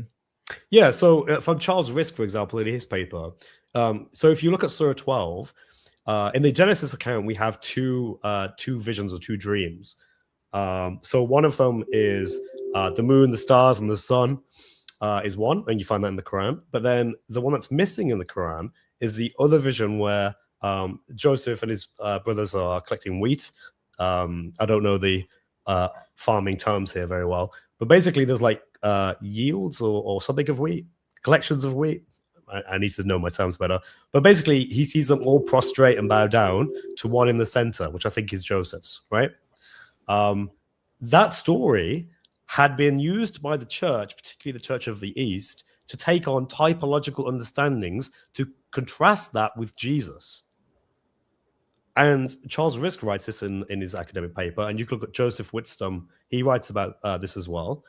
And basically, Charles Risk is of the opinion that the Quran author leaves that story out, that particular vision, and only includes one precisely because he wants to retaliate and be like, oh, hang on, I don't share the same Christological views here, and so doesn't include that story. So my point is that we know from scholarship the Quran author is not trying to re-reveal the original.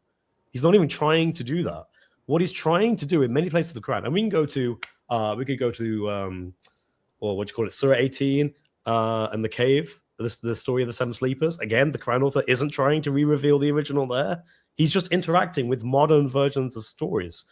And guess what? I think the best way of explaining that is the Quran author doesn't know them. He doesn't know the original Hebrew stories. He doesn't know, in the case of Genesis 37, the story of Joseph. He doesn't know them, and it's not his purpose. He's not trying to be like, hey, guys, I'm revealing to you the original. No. He's saying, I'm going to take your story that's around in Arabia, that's been spoken by Aramaic speakers, and I'm hearing this in Arabic, and I'm going to refute it and change the meanings so that this is useful for my own community. It has nothing to do with re-revealing the original revelation given to Moses. It's not even a candidate for it. Can I add also just... Go on, Rob. Sure. Just a couple of words here. Am I coming? Because I haven't streamed in a while. Loud and clear, yeah. All right, good audio. So Surah 12 mentions, say, the wolf. Surah 12 also mentions Joseph as the splendid angel. And so those two actually fit with the Syriac notions of Jesus as a sacrificial lamb, being slain, because you have a Joseph-Jesus typology in Christian literature. But my favorite, which is not technically related to the Jesus context, but rather it's like an elephant in the room in the text, that shows that the person who is recounting the story of Joseph is actually doing a disservice to the anticipation of the story. So in the original Genesis account, we have them throw Joseph down a well. And you have that discussion that it's kind of like they conspire together to, to throw him down the well and just leave him there. They don't know. You as the reader, and even they as the people that are conducting that act, they don't know that Joseph will be rescued by, say, a caravan trade or something. But Surah 12 spoils that. It literally has one of his brothers say, oh, maybe a caravan trader will come by and pick him up and take him away. But that is ruining the anticipation of the story. And that, to me, tells me that, and as a Muslim, you believe this is Allah recounting the story. So Allah has already ruined the twist, the surprise of the story. What was meant to be surprising in that is, oh, wow, Joseph actually was taken to Egypt. Who would have imagined that? Because we just threw him down a well and expected him to just die. So you have one of his brothers and Allah saying that this is the case. That, no, a caravan will come and pick him up. But that's spoiling the story. And that's not you're doing the story a disservice by doing that. So, yeah. Just to add to what Rob, yes, real quickly, just add what Rob mentioned there, the wolf as well. So for some reason, the Quranic account changes the animal that is supposed, according to the brothers' account, they say that Joseph died because in the Hebrew it says a wild beast or a wild animal. The Quran changes this to wolf. So you basically have to think that the original revelation was wolf, but the Jews conspired to change the meaning to wild animal or wild beast. I think that, by the way, we also know the wolf imagery was being used by Syriac fathers in a way, again, of contrasting it with Christ, in the sense of they see the church as like sheep, and you have the shepherd. The shepherd is Christ, and so they're using that kind of imagery and sort of employing that in the narrative, and that's why we see the word wolf there. But the Quran picks it up and uses that word. So we know that it's not a candidate for the original revelation, is what I'm getting at. Okay. Just to add something about the one of the brothers, one of Joseph's brothers, saying that maybe someone will pick him up, someone with a caravan will pick him up. Actually, it's not spoiling the story. It's trying to give it a deeper meaning. If you remember from Paul's letter, when he's talking about the trial that Abraham is going through, when he's about to sacrifice Isaac, Paul says that the reason for why he could go through the test was because Abraham, in his heart, knew that if he had actually sacrificed and unalived Isaac, God would have resurrected Isaac, as Paul says. So this is like I don't know the technical word, but they call it like a topology. Like it's saying that when Jesus is sacrificed, the Jews are yes, they are doing things. They're being immoral. They are giving him to the sacrifice to the enemies. But maybe like somewhere in their heart, they know that God will resurrect him. So that there is always like a second chance. Like even if you have done something bad, God will be there to correct your mistakes, as he does with Jesus. He will resurrect them. As he does with Joseph, he will find someone that will pick him up. And that whole Joseph story is actually so connected to Jesus' crucifixion, because even though his own people sell him out, God buys him through the king in the Quran. He buys back Joseph the same way that he buys back Jesus's life by resurrecting him. So I don't think it spoils it. I think it has a much deeper meaning that goes all the way to Paul's letters. I sort of agree with both there, in that the Quran author is trying to employ his own like tactics, his own message, his own arguments. But I do also think with Rob, it does kind of spoil it a bit. I do understand that as well. You also reminded me of something. Again, Charles Risk in his paper, he points out the story of Joseph receiving the robe from Jacob is missing in the Quran. This amazing robe that we find in the beginning of Genesis 37. Well, one reason he suggests is because, again, we have people like Jacob of Saru and others who were making these typological references. And it seems kind of weird to us to like hear about this now. But in Church of the East Syriac Fathers, they were writing things, for example, like when Jacob gave the robe to Joseph and he was enclosed with it, he spread his arms out just like Christ did on the cross at his crucifixion. So even these kind of things, they're making typological references between the story of Joseph and Christ. And it looks like the Quran is intentionally engaging with that by saying, nope, I'm not going to include that because I know how you Christians interpret it. So again, and by the way, Jacob of Saru is not known for being knowledgeable in Hebrew. I think most scholars don't think he would have known Hebrew.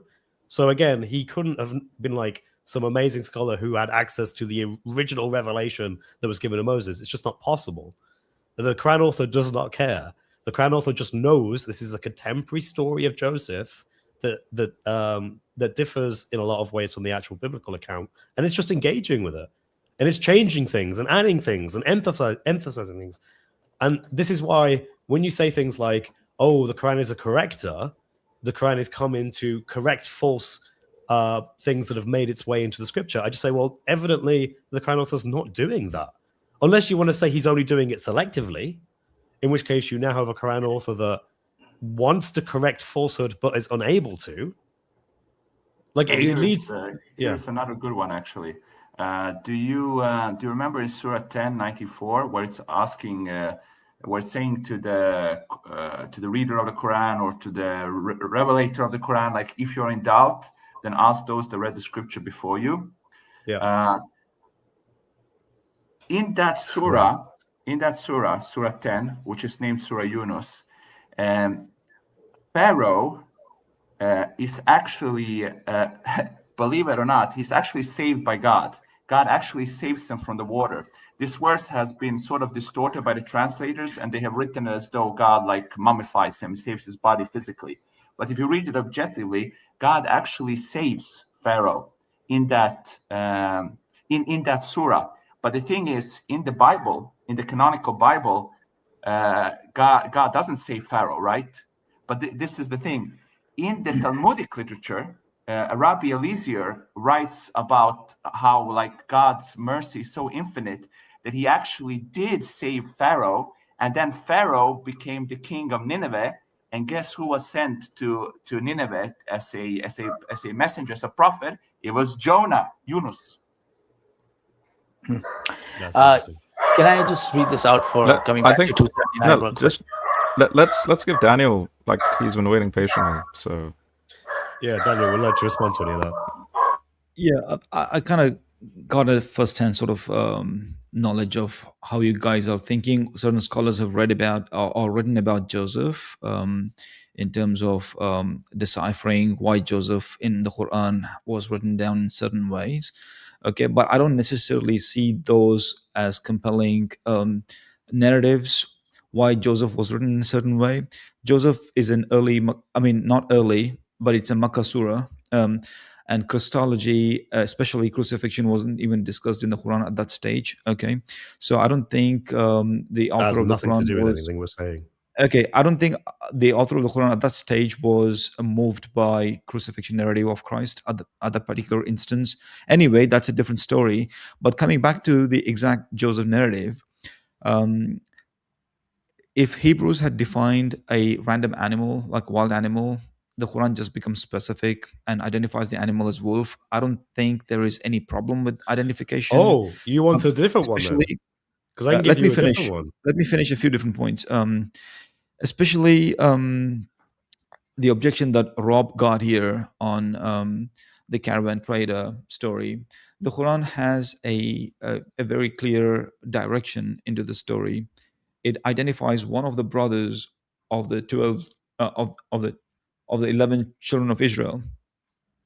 I think it's Levi in the biblical storyline, which whom the Quran identifies as Awsatuhum, the modest of the brothers, did come to rescue Joseph, because the other brothers, they wanted to get rid of Joseph, they wanted to kill him.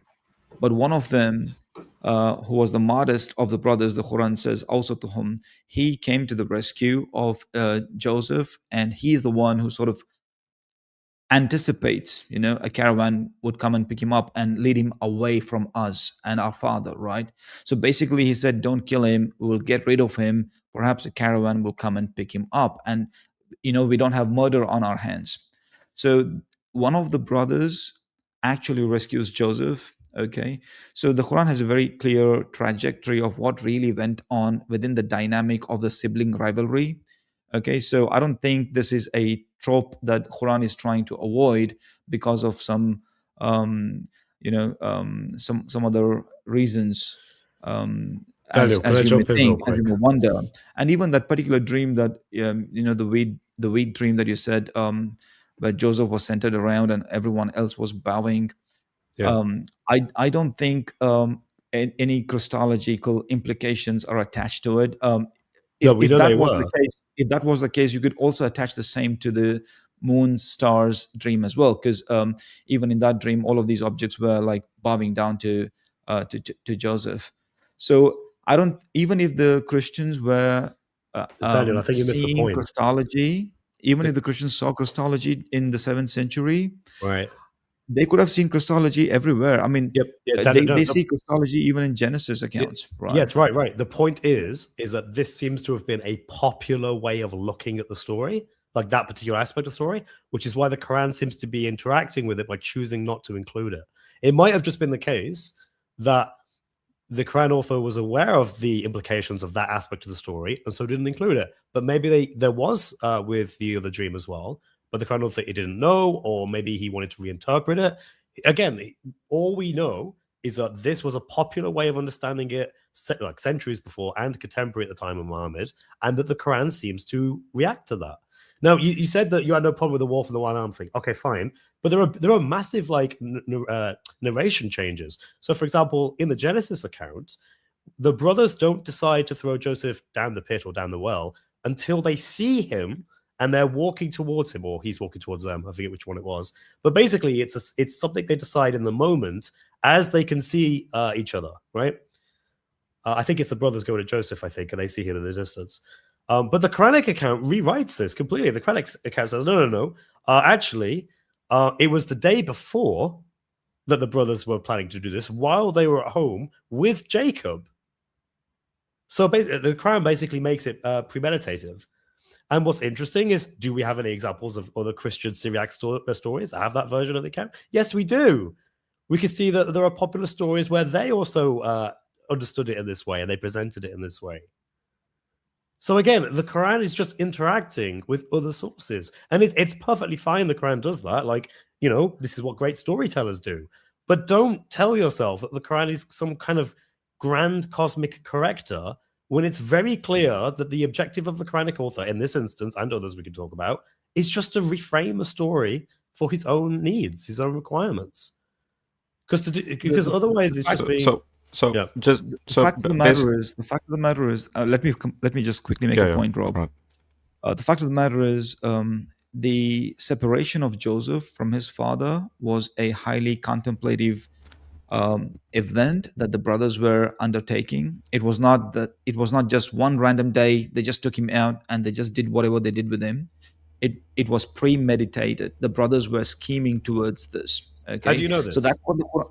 I mean, it is. I mean, the brothers just can't take Joseph, a little boy, out of his father's lap and do whatever they did suddenly, right? It did not come as an event that happened suddenly.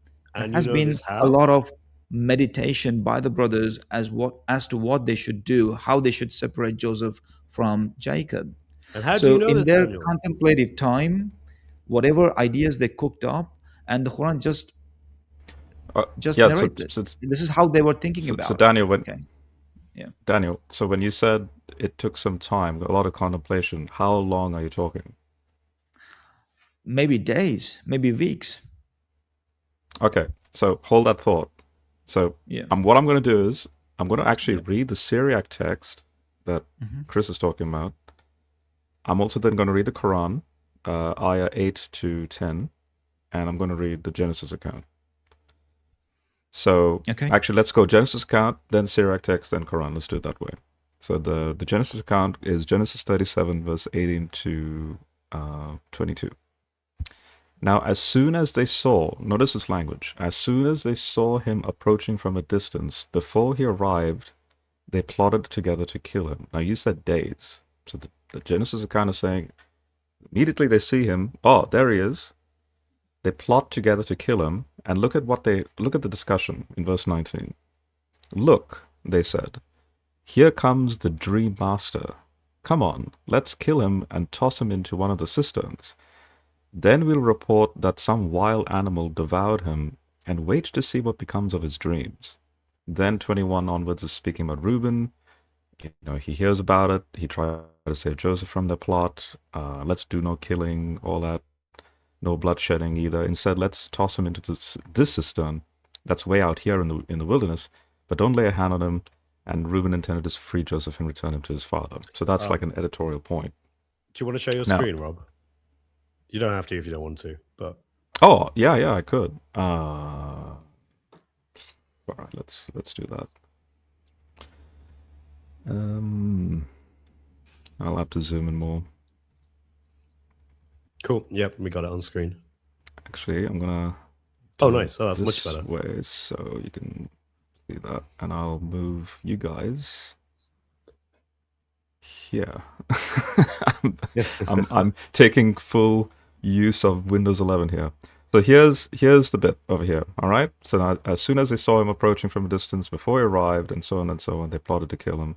And whenever you see, like in brackets here, you have an editorial note by the compiler of Genesis, which, by the way, the other person that spoke about, using Hebrews, just a side point on this, the difference, and by the way, Paul didn't write Hebrews. I really believe Priscilla did, but either way, the point is you have a human author behind the biblical works. The difference is, and this is why I'm bringing this up here to Daniel, as a Muslim, he has to believe the Quran is not a human work. It's completely Allah. Okay, so Allah, who is omniscient, is recounting 100% what happened in history. And so therefore, for example, in the Quran, let me zoom in over here. When Allah uses something like, and obviously this is not in the Arabic, but it's implied, remember when they said Joseph and his brother, and this is Allah's recounting of history. So that's the difference. When you have the author of Hebrews saying, oh, it seemed Abraham was assuming a type of resurrection for Isaac, that's the human author providing exegesis with respect to what the typology represented. That, yes, indeed, he got Isaac back as if it was a type of resurrection. But Allah is giving real history, and a Muslim has to believe that this is actually real history. So before I read the Quran account, I'll quickly reshare my screen with respect to the Syriac literature. And tell me if you see that. Up. Okay, so this is from Reynolds's Quran Bible comparison, and here's the relevant Syriac text. Then the brothers of righteous Joseph.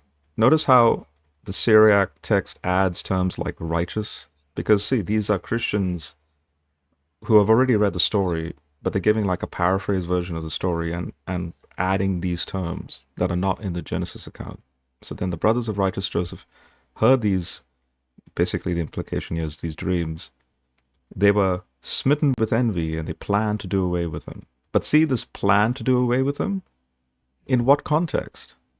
Is it because they saw him from the distance? The Syriac text doesn't say that. It gives the implication that, like kind of like what you said, and in other words, if you were to read this for the first time without reading the Genesis story, you would assume that they've been planning this for days or some unknown period of time. May not be days, maybe months, maybe even just one day.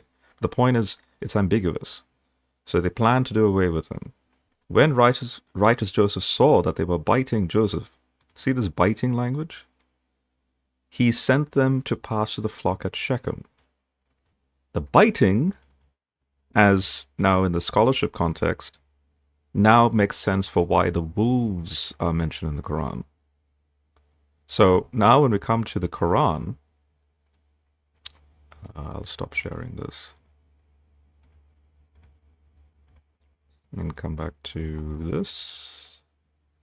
Yep. That's a very immediate correlation. Biting and wolf. I'm not really convinced. Anyway, go ahead, please. Oh well, no, well, I didn't read the rest of the scholarly interaction. Basically, they're noticing that these terms in Syriac are associated, like there's cognate associations with bite, wolf, sheep, lamb, righteous Joseph, sacrifice, death, blood. So I'm just for the sake of time, and this is Chris's stream as well. I'm just giving like dot points. So the Quran says, "Remember when they said, quote, Joseph and his brother are indeed dearer to our father than we." Now, who's his brother here? Because the Genesis account doesn't say that this is what they're talking about. You have Reuben appearing. But here the Quran is giving, or in this case, Allah is giving like a commentary, but assuming that this is exactly what they said. So Joseph and his brother are indeed dearer to our father than we. Even though we are a large group, surely our father is indeed clearly astray.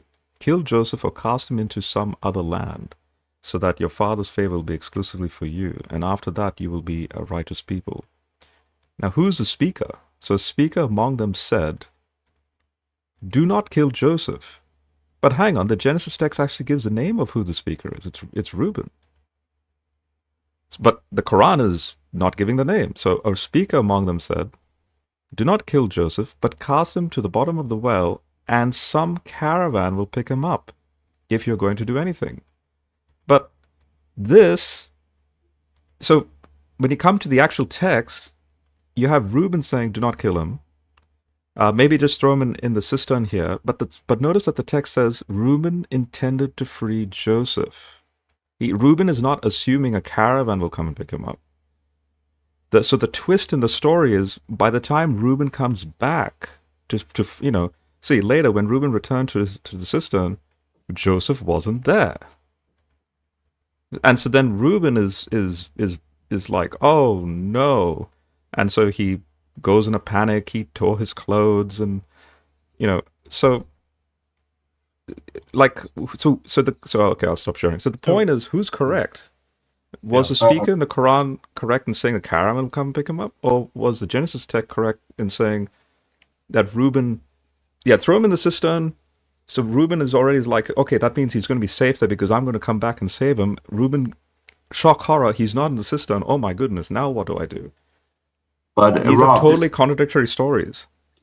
But this is the thing, Rob. If you go to verse 7, the Quranic author is talking about there is a sign in this. So the Quranic author is revealing his intention. He's saying that I'm going to use this story to extricate a sign.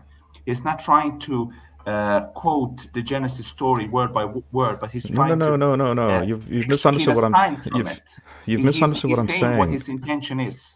Yes, I understand that's what Ayah 7 is saying. What I'm saying is this is Allah's version of history. So Allah is saying there's going to be an ayah, a sign of these sequence of events that's going to transpire. The Quran says that the speaker said that a caravan will pick him up. The Genesis text has Reuben say, go to the cistern, throw him in the cistern, no mention of caravan, and then that an editor of the Genesis text assumes that Reuben thought that if I will go back to save Joseph.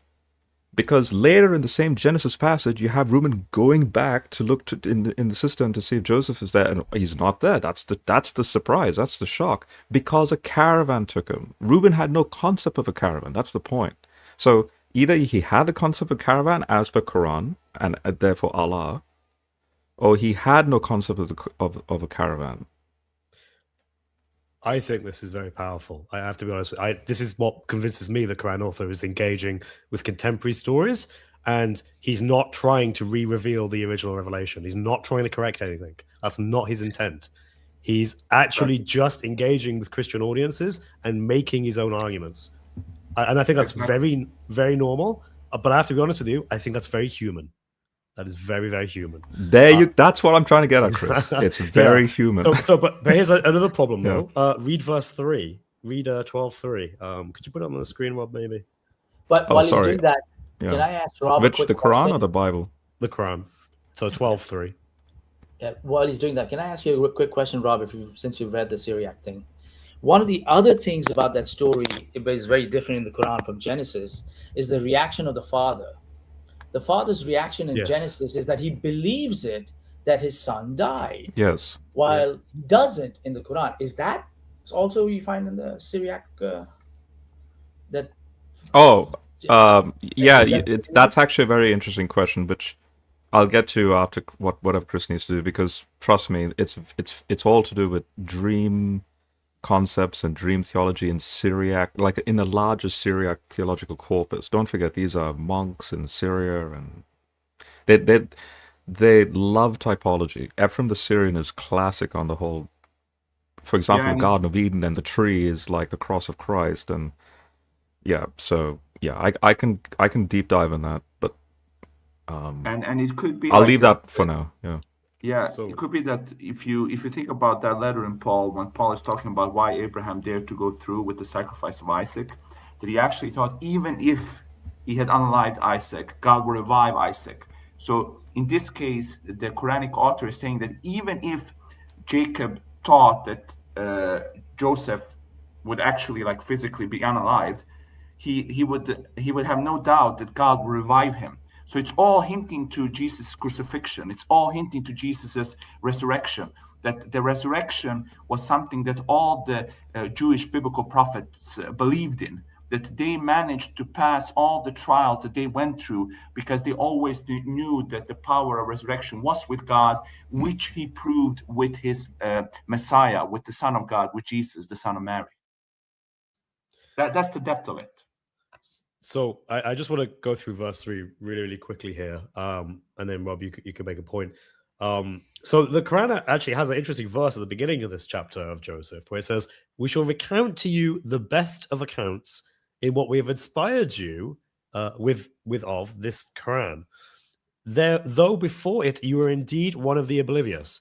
So in other words, Muhammad, or whoever the Quranic author is, engaging with it. This is the way scholarship looks at this, and Gabriel Reynolds talks about this is like a private conversation with Allah and whoever is receiving this. So Muhammad, from how we traditionally look at this, Allah is saying to Muhammad, by the way, I'm telling you this, and these are the best of these stories that I'm recounting to you, and you did not know about this story before.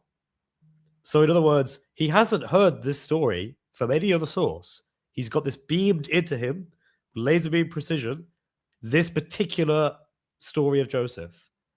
But that's running in complete contradiction to what we're finding in the scholarship that shows that actually this story is very much engaging with contemporary versions of the Joseph story in Syriac. Chris, can I just cite of the How same does- word that you cited? Can I just cite Saint Mora's translation, just so that we get a picture of the Arabic? In Saint Mora's translation, it says, "We snip over thee the best of snippets, by what we have signaled, not revealed, signal unto thee this Quran, and if thou were from before it, indeed from the dozy ones." The Arabic is a bit more complex than the translation that you cited. I don't necessarily see any difference between the two translations of the verse 3. That's fine. Any translation works. Basically, what I see is this. How I see is this. The secular scholars talk about the Epic of Gilgamesh, and they say, "Oh, the Genesis account just copies the flood narrative from the Epic of Gilgamesh." And my response to that would be, okay, the Noah's flood. It's plausible that the traditions that descended from post Noah's flood, they carried imagery of that flood and wrote down in their own cultures and traditions an idea of what that flood was like. And if Genesis comes along later on and narrates the story of Noah's flood, that doesn't really discredit the Genesis account just because the Epic of Gilgamesh preserves it. Okay. Shall I stop sharing, by the way? Yeah, sure. Yes. So Similarly, if there is Syriac versions of the story of Joseph, which are different from Genesis account, it's plausible that these stories were retained by communities in Syriac No, literature. because these people didn't know Okay. Hebrew. They're not like experts in the language it would have been revealed in. So unless you're going to tell me, how did they manage to retain the original? How's that even possible? Not all prophets of Israel spoke Hebrew per se, right? Like, for example, Jesus during his time doesn't speak necessarily Hebrew, right? Wait. So are you saying that the Torah was revealed in something else? Is that what you're saying? It wasn't revealed in Hebrew. The Torah, which I Chris, think is what Deuteronomy, he is was saying, revealed in Hebrew. Daniel is actually going in the direction that actually ironically proves a point. But I'll finish your point, Daniel. What I mean to say is, in Syriac, it's completely possible that these versions of these stories were preserved in Syriac. Okay. Now, if the Quran narrates a story, it doesn't discredit the Quran story just because there is a near closer version in Syriac which differs from Genesis account. I don't think you've got all my of these. Wait. I don't think you've All got of my these point. independently deserve internal critique. For example, Genesis account deserves an internal critique. Daniel, I don't think you understand. What I'm trying to get to is this very simple point. The Quran author is not trying to re-reveal the original story. He's not doing that. He's engaging with contemporary sources available at his time. We know That's this an because assumption. That's an assumption. No, scholarship has shown clearly, like, there is clear influence on this story. Now, that's not a problem for us, like when we talk about the biblical account, because we acknowledge that this is men writing this with the fullness of their own language and their own expressive thoughts that is being divinely inspired, right? That's how we see our scripture. But you do not see it that way. You see this as just the words of Allah, which means there is no reason you can take this view. So Chris, what Daniel literally just said there is he's taking seriously verse 3 that you just read. So in other words, forgive me for doing this, Daniel, but imagine Allah suddenly just anthropomorphizes over Daniel in his little window and goes, Chris, you are the oblivious. I'm revealing for the first time in human history what actually happened with Joseph. So then what you do is your response back to Allah would be exactly what we just laid out the last 30 minutes. Well, Allah, you seem to be a bad storyteller. You actually spoiled the twist. So Daniel, now I'm going to shift it back, like we're going to be in Chris's shoes because you brought up Gilgamesh. Excellent. Notice that all the ancient Near Eastern creation myths, Atrahasis, the Enuma Elish, Gilgamesh epic, it's a shared Mesopotamian cultural memory. Okay? The Adapa myth corresponds to Adam. Utnapishtim corresponds to Noah, right? Even the very landing place of the ark. Okay, now Chris, this is going to Syriac context. Are you ready? So the landing place of the ark is Ararat as per the Genesis account, but in the Akkadian accounts it's Urartu, which can correspond to the cognate of the Hebrew term Ararat. The material used for the boat, gopher is the transliterated term in the Genesis account, but gopher is an Akkadian term that means reed, a reed plant. Okay? All that to say, it's expected that you have the Genesis human author working with the cultural memory with respect to the ancient Near East. It's not God just zapping knowledge into Moses, who's compiling Genesis, saying, Uratu, Kupru for the reed, gopher stuff. You know, in other words, we expect these parallels, these cognates. Now, what is the landing place of the ark as per the Quran? What's the name of the landing place? What's the mountain called? I actually write this in my book, but for the life of me, I cannot remember the name. No, I'm asking Daniel this. Sure. Go ahead and go ahead and complete the story, brother. Judy. Yeah. Are you talking about Mount Hira or what are we? No. In the Quran, when Noah's Ark, where does Noah's Ark land as per the Quran? This is a dead giveaway. This is more powerful than the Joseph story, by the way. That it has a direct Syriac influence because it gives the name of the mountain Judy or Kudi. Can you tell us the reference in the Quran? Mount I've always forgotten the. It's in Surah Hud 42 to 47. Surah Surah 11, Hud 42. 42 to 47. Yes. What is the So Syriac source that you now are referring to, the by the way, fact. Rob? It's Turkey, right? So yes. So the All right, fact so- the fact that you have the term there actually in the text, in the Quranic text, Judy, is like you can't escape from that, because the only time anywhere in history, in any form of writing, in this case obviously Christian, so not even the Jewish writing, not even an apocryphal bibliographical writing, specifically only the Syriac Christians had Judy or Kudi in their reformulation of the flood story. The fact that the Quran goes along with the same mountain designation, Judy, it's like, why doesn't the Quran speak about Uratu or Ararat or some other mountain? Why specifically Judy? Because the only people group that ever spoke about Judy are the Syrians. So, like, Atrahasis, Gilgamesh, Enuma-Elish, they don't speak about Judy. In fact, they have other very interesting terms, a lot more south, a lot more closer to Iraq, as a designation for, Utnapishtim's cube-like structure that floats and lands and so on. That makes sense. It's Judy Mesopotamia. is precisely the Syriac. There's a Syriac influence there. So does that necessarily make it human? Yes. that what you're trying So to in get other words, when you said, "Oh, the Genesis author seems to be," if you want to go down the full ultra critical method, like plagiarism, although more open-minded critical scholars are like, nah, that's actually an anachronistic term to use. It's not plagiarizing. It's rather working with the shared material. Therefore, it's expected that human authors are working with this sort of thing. So in other words, polemics. There's a polemic at play.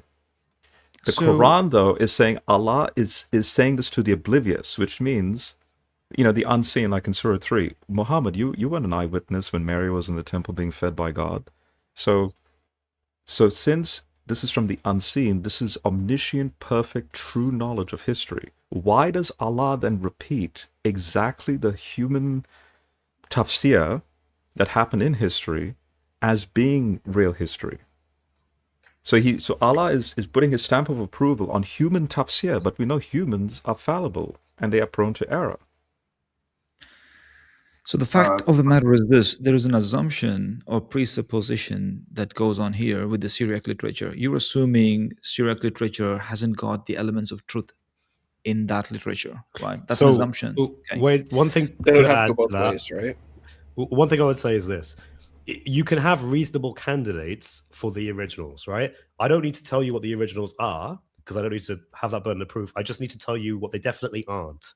So if I can look at history and I look at manuscripts, I can look at authors' own writings and inscriptions on rocks and whatnot, and I can say, look, this story has an origin.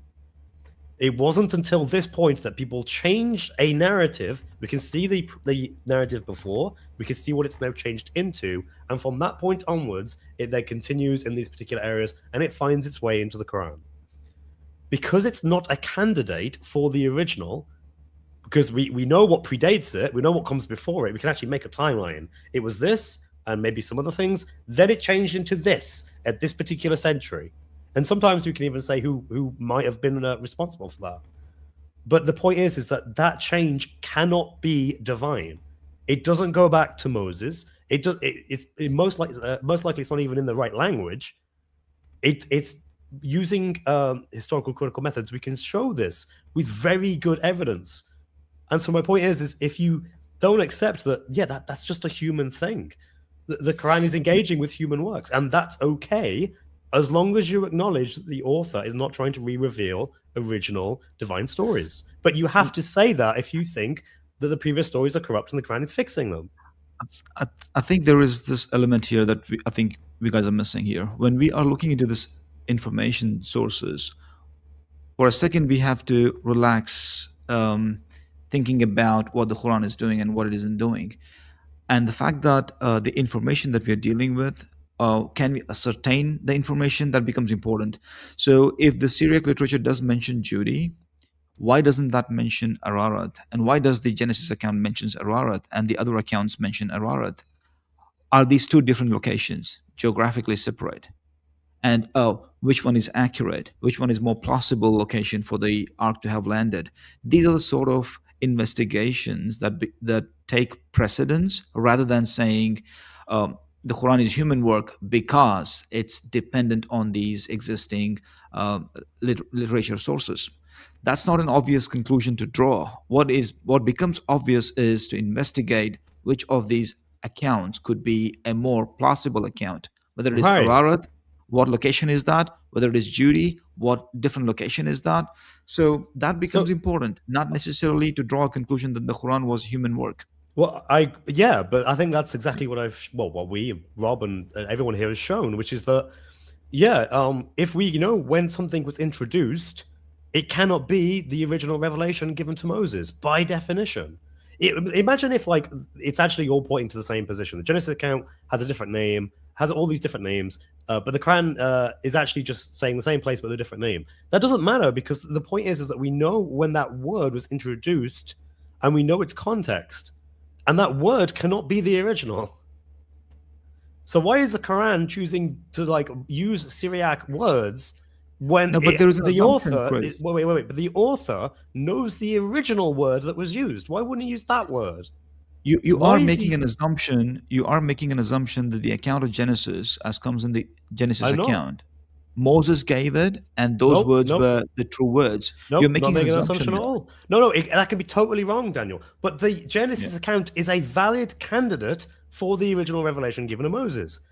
It's in the right language. It's in the right period. But First of all, wait, Daniel, no. But words that we know were introduced at a certain place in time in a certain culture, it's a Syriac culture among certain Christian groups. That's not a valid candidate for a revelation given to Moses. What Chris is saying there is exactly what I'm also would like to reiterate to you, Daniel. The point is the Syriac rendition of the Genesis flood story, was that what Moses wrote? If it was Moses or whoever wrote that section of Genesis, it would be anachronistic to say that they were like the Syrians were all along the original compilers of Genesis. No, it's translations. We see this phenomenon all the time. The Septuagint, the Greek Septuagint, is a classic example where a Jew scribe who's speaking Greek will be creative with the text when they come across odd terms that they themselves don't know what to do with. From what I saw, Rob, just a minute. I mean, I will forget this before. I want to just make a point here. You showed the two accounts, Genesis account and the Syriac version. I didn't really see that the Syriac version that you saw showed of the Joseph story was a translation or dependent work based on the Genesis account. I could see the Syriac version as a very distinctive version from the Genesis version, right? Exactly. So we have what's called Syriac homilies. Yes. So therefore, I mean, the Syriac, the literature, what is its source? That becomes a point of investigation. What was the source? No. The point. So the point. Now you're again actually proving a point again.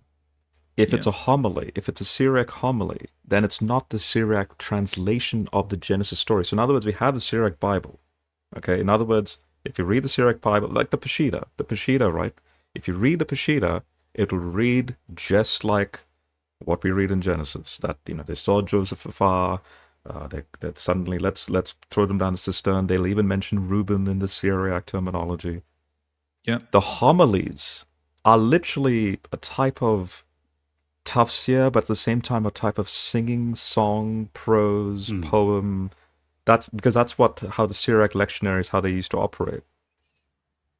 Now, the Quran then is not relying on even the Syriac Bible, Peshitta. The Quran, if there is a borrowing, the Quran is just rehashing a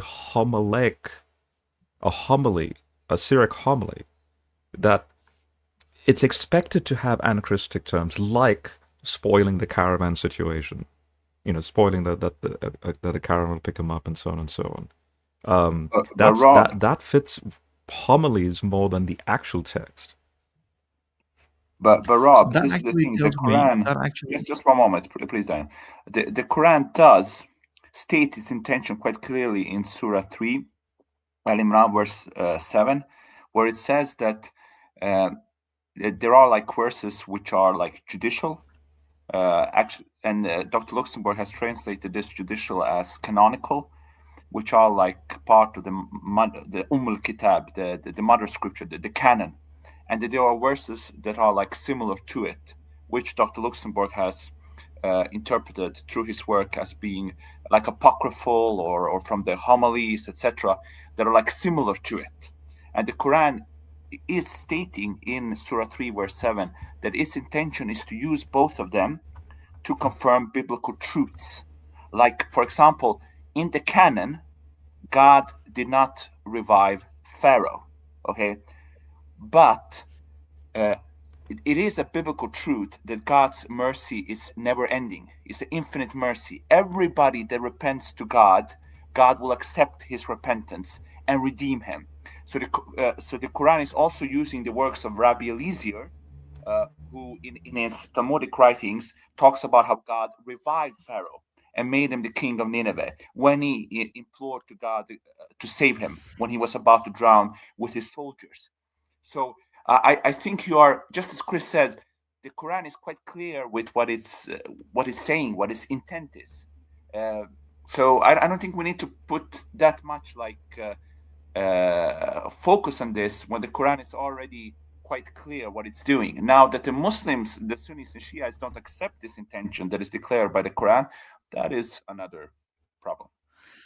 there is a point that I would like to make here quickly. I mean, there is a verse in the gospel accounts where Jesus is telling what is mine will be given to him, okay, in terms of a prophecy of a future prophet. So the immediate conclusion that I'm trying to draw here is these Christian writings, Syriac Christian writings, were elements of truth that somehow were retained in early Christian community and communicated in these Syriac writings. And when Prophet Muhammad comes along, fulfilling the prophecy of Prophet Jesus, that what was given to Jesus will be given to him, the future prophet. So that is the exact narrative that we see in the Quran, confirming to some of these Syriac details. Okay, so that again tells the information that was given to Christ and to Muhammad came from the same source. Okay, so I don't necessarily see this as a active, willful renditioning of the Syriac literature by the author of the Quran. Rather, if that was the case, there was a decision to be made, sharp decision to be made, because if the author was reading these two sources, Genesis and Syriac literature, he had to make a willful decision to go with one or the other, right? So there would be some form of justification that would build on in the author's mind as to which version to prefer, right? But Excellent. rather what I see is in this way, as I said, the prophecy of Jesus Christ, that what is given to me will be given to him. So that in that light, it all makes perfect sense. Yeah. But just quickly, Chris, excellent point on that he's making a decision. But so this is just a quick, I don't want to say pushback against Quranist here, but I'm trying to sympathize with Daniel as a Muslim that this is Allah speaking, and at the same time, I'm basically in Chris's camp that the Quran is a human work. There is no Allah involved. But I'm trying to respect you and psychologize with you that if this is what Allah is saying, then you're in a big dilemma here. So when you mentioned that the author has to now pick and choose, remember you said Surah 12 is a what surah? Makkah. Right. Now, as per the discussions I've had with Muslims, were there Jews and Christians in Mecca? Not necessarily. They were not residents. So they didn't have. Again, this is Chris's point with verse 3. They didn't have the Bible. Surah 3. This is from the unseen. So this is Allah. Like as per your tradition, Muhammad is oblivious. So Allah's like, well, this is one of the best. And here it is. And now what do we do when we then so when I look at the Quran and I'm like, oh, okay, that's an interesting story. Thanks for that, Allah. Then sometime in the future, I come across a Syriac homily that also mentions the wolves, but gives more, Christ typologies of Joseph. Also mentions, basically, this, when Joseph is called an angel. All of these start to emerge in a text that is a century or two prior to the Quran. And now I have to wonder, wait. And also, let's just throw in the Judy thing with the Noah's flood. Wait. Let me see if there's an actual Bible that says this. Nope, it's not in the actual Bible. It's not even in the Syriac Bible. But it's in Syriac tafsir. The Quran is then playing with tafsir of Syriac theology. That then becomes a red flag, because now I have to wonder, was it genuine downloaded information like the Matrix? When downloaded information from like ex nihilo, like out of nothing, bang, brand new information just comes from God directly. Or Surah 12 is nothing but a pastiche of Syriac theology done by a human author and therefore not by Allah. And therefore the Quran is not inspired by Allah. Just to add as well, I mean, verse 3 is just wrong. It is, well, people knew these stories. They were available in Muhammad's time. So it's not as if people are oblivious.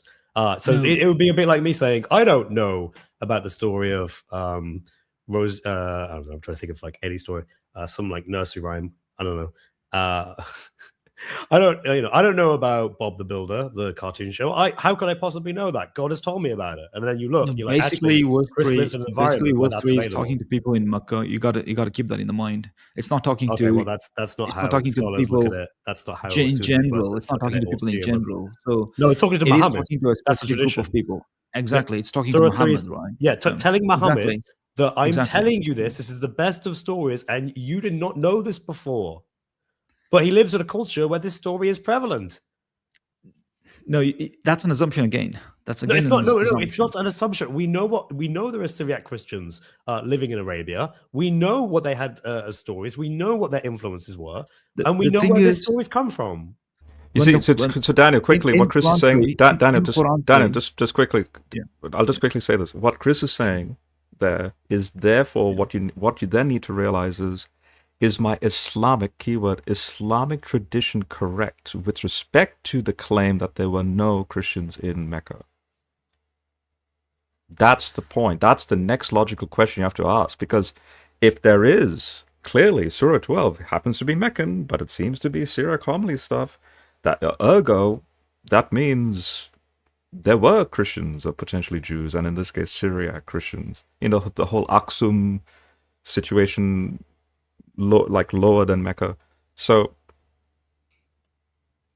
you see, these are the logical questions you need to ask yourself. The thing is, by then the Quranic backdrop is this. By then, God has already spoken to Prophet Muhammad about Noah, Moses, and Abraham and stuff like that. And then God says in this particular story, this is about Joseph, the best of the stories. Okay, not that the Quran is comparing with the Genesis account or the Syriac account. It just says this particular story of Joseph, the sibling rivalry, is the best of the stories of the past, like of the prophets.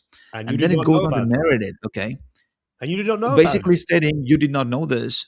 But Muhammad, we know it was available in Makkah. It's perfectly humanly reasonable that Muhammad heard a story by a group of people who were influenced by this story. There's nothing about that at all. There is many assumptions that you guys are making into this. Okay, Mecca was a pagan society. They would be disinterested in any other account. I don't know if I agree with that. Read Chris. But again, notice this is Islamic tradition. Basically, the Syriac. No, yeah. Basically, the Syriac version. You are dismissing the fact that these tafsirs in Syriac literature should not have any truth to it. You're making a presupposition that these were human work tafsirs, Syriac versions. Well, of course, that was there. I'm not even saying that either. We should not include any truth into them, right? So you're making an assumption. So what I'm saying is, can you challenge that assumption? Can you think of a view that these early Christians who were writing this literature in Syria we're not would even have going learned this down. information from Jesus firsthand and then rendered the scriptures? Can you come to that conclusion? Probably, Is it Chris, possible? probably the best example of this would have to be the Abraham and fire to Yeah, really okay. rub it in. That's in my book, though, Rob. I know. Yeah. You're giving away all the secrets. I give a little bit away. No. Then let's keep it all. No, I'm because I just want to- okay, That no, is the reason go why I ahead, gave Chris. Chris, go ahead. the Yeah. analogy of Gilgamesh, Epic of Gilgamesh. This is how the secular scholars argue. Because the story is found in the Epic of Gilgamesh, obviously the Bible is copying it. That's how they conclude No. prematurely. no. Right? Yeah. No, notice, by the way, I never said copied. I said influenced by. That's All fine. I mean, the all- same because- argument holds to the Bible Yes, as well. I know, and I'm fine with Yeah. that. I'm fine with human authors being influenced by other things. I'm absolutely fine with that. I don't see that as threatening in any way because, again, in my tradition, I acknowledge that men have a real input into Scripture while they're being divinely inspired. If Paul is divinely inspired to write his in epistles saying so, and would you refer acknowledge- to other things, that's perfectly fine in my tradition. No In problem saying whatsoever. so, Chris, But your in saying so, would you tradition does not acknowledge? say that. Chris, in saying so, would you acknowledge that God did not communicate the story of Noah to Israelites, and the Israelites just picked up on? Yes. This okay, the Chris. story This of is the important. This is important. Now we're coming down to what inspiration means with respect to the way the Bible was compiled and what Theopneustos means, God breathes, versus the Quran's version that is, just downloaded information like zapped. So Christians do not believe the Bible just fell out of the sky, or there was already a pre-written text in heaven, and or in this case, God just zaps prophets and writers with knowledge. You I'm have sorry, already I'm listening to this for the first time, Rob. All the while, I've interacted with lots and lots of Christians and continue to do so. This that you're saying to me right now, I'm getting to hear to this the first time. I mean, I've heard Really? Christians believe word for word was Bible was word for word, the word of God. No. right Well, now you're telling me you're talking to a Trinitarian different. conservative Christian, and I don't hold that view of Scripture because you have Okay, so Peter. go ahead and tell me what you were telling. So let's even fast forward. I mean, there's this thing called univocality, which for the critical scholars, they don't like that term univocality because then they assume, because they're critical, and especially the atheist type will be like, oh, you're assuming univocality between, say, New Testament writings and Old Testament writings, and they all are one, right? I'm obviously, as a Christian, I believe in the Theopneustos, the livingness of the word. And this is the amazing part of inspiration, and that is, it's fallible humans that God accommodates with and works with to bring about a message that is fine-tuned to be polemically engaging cultures across all times.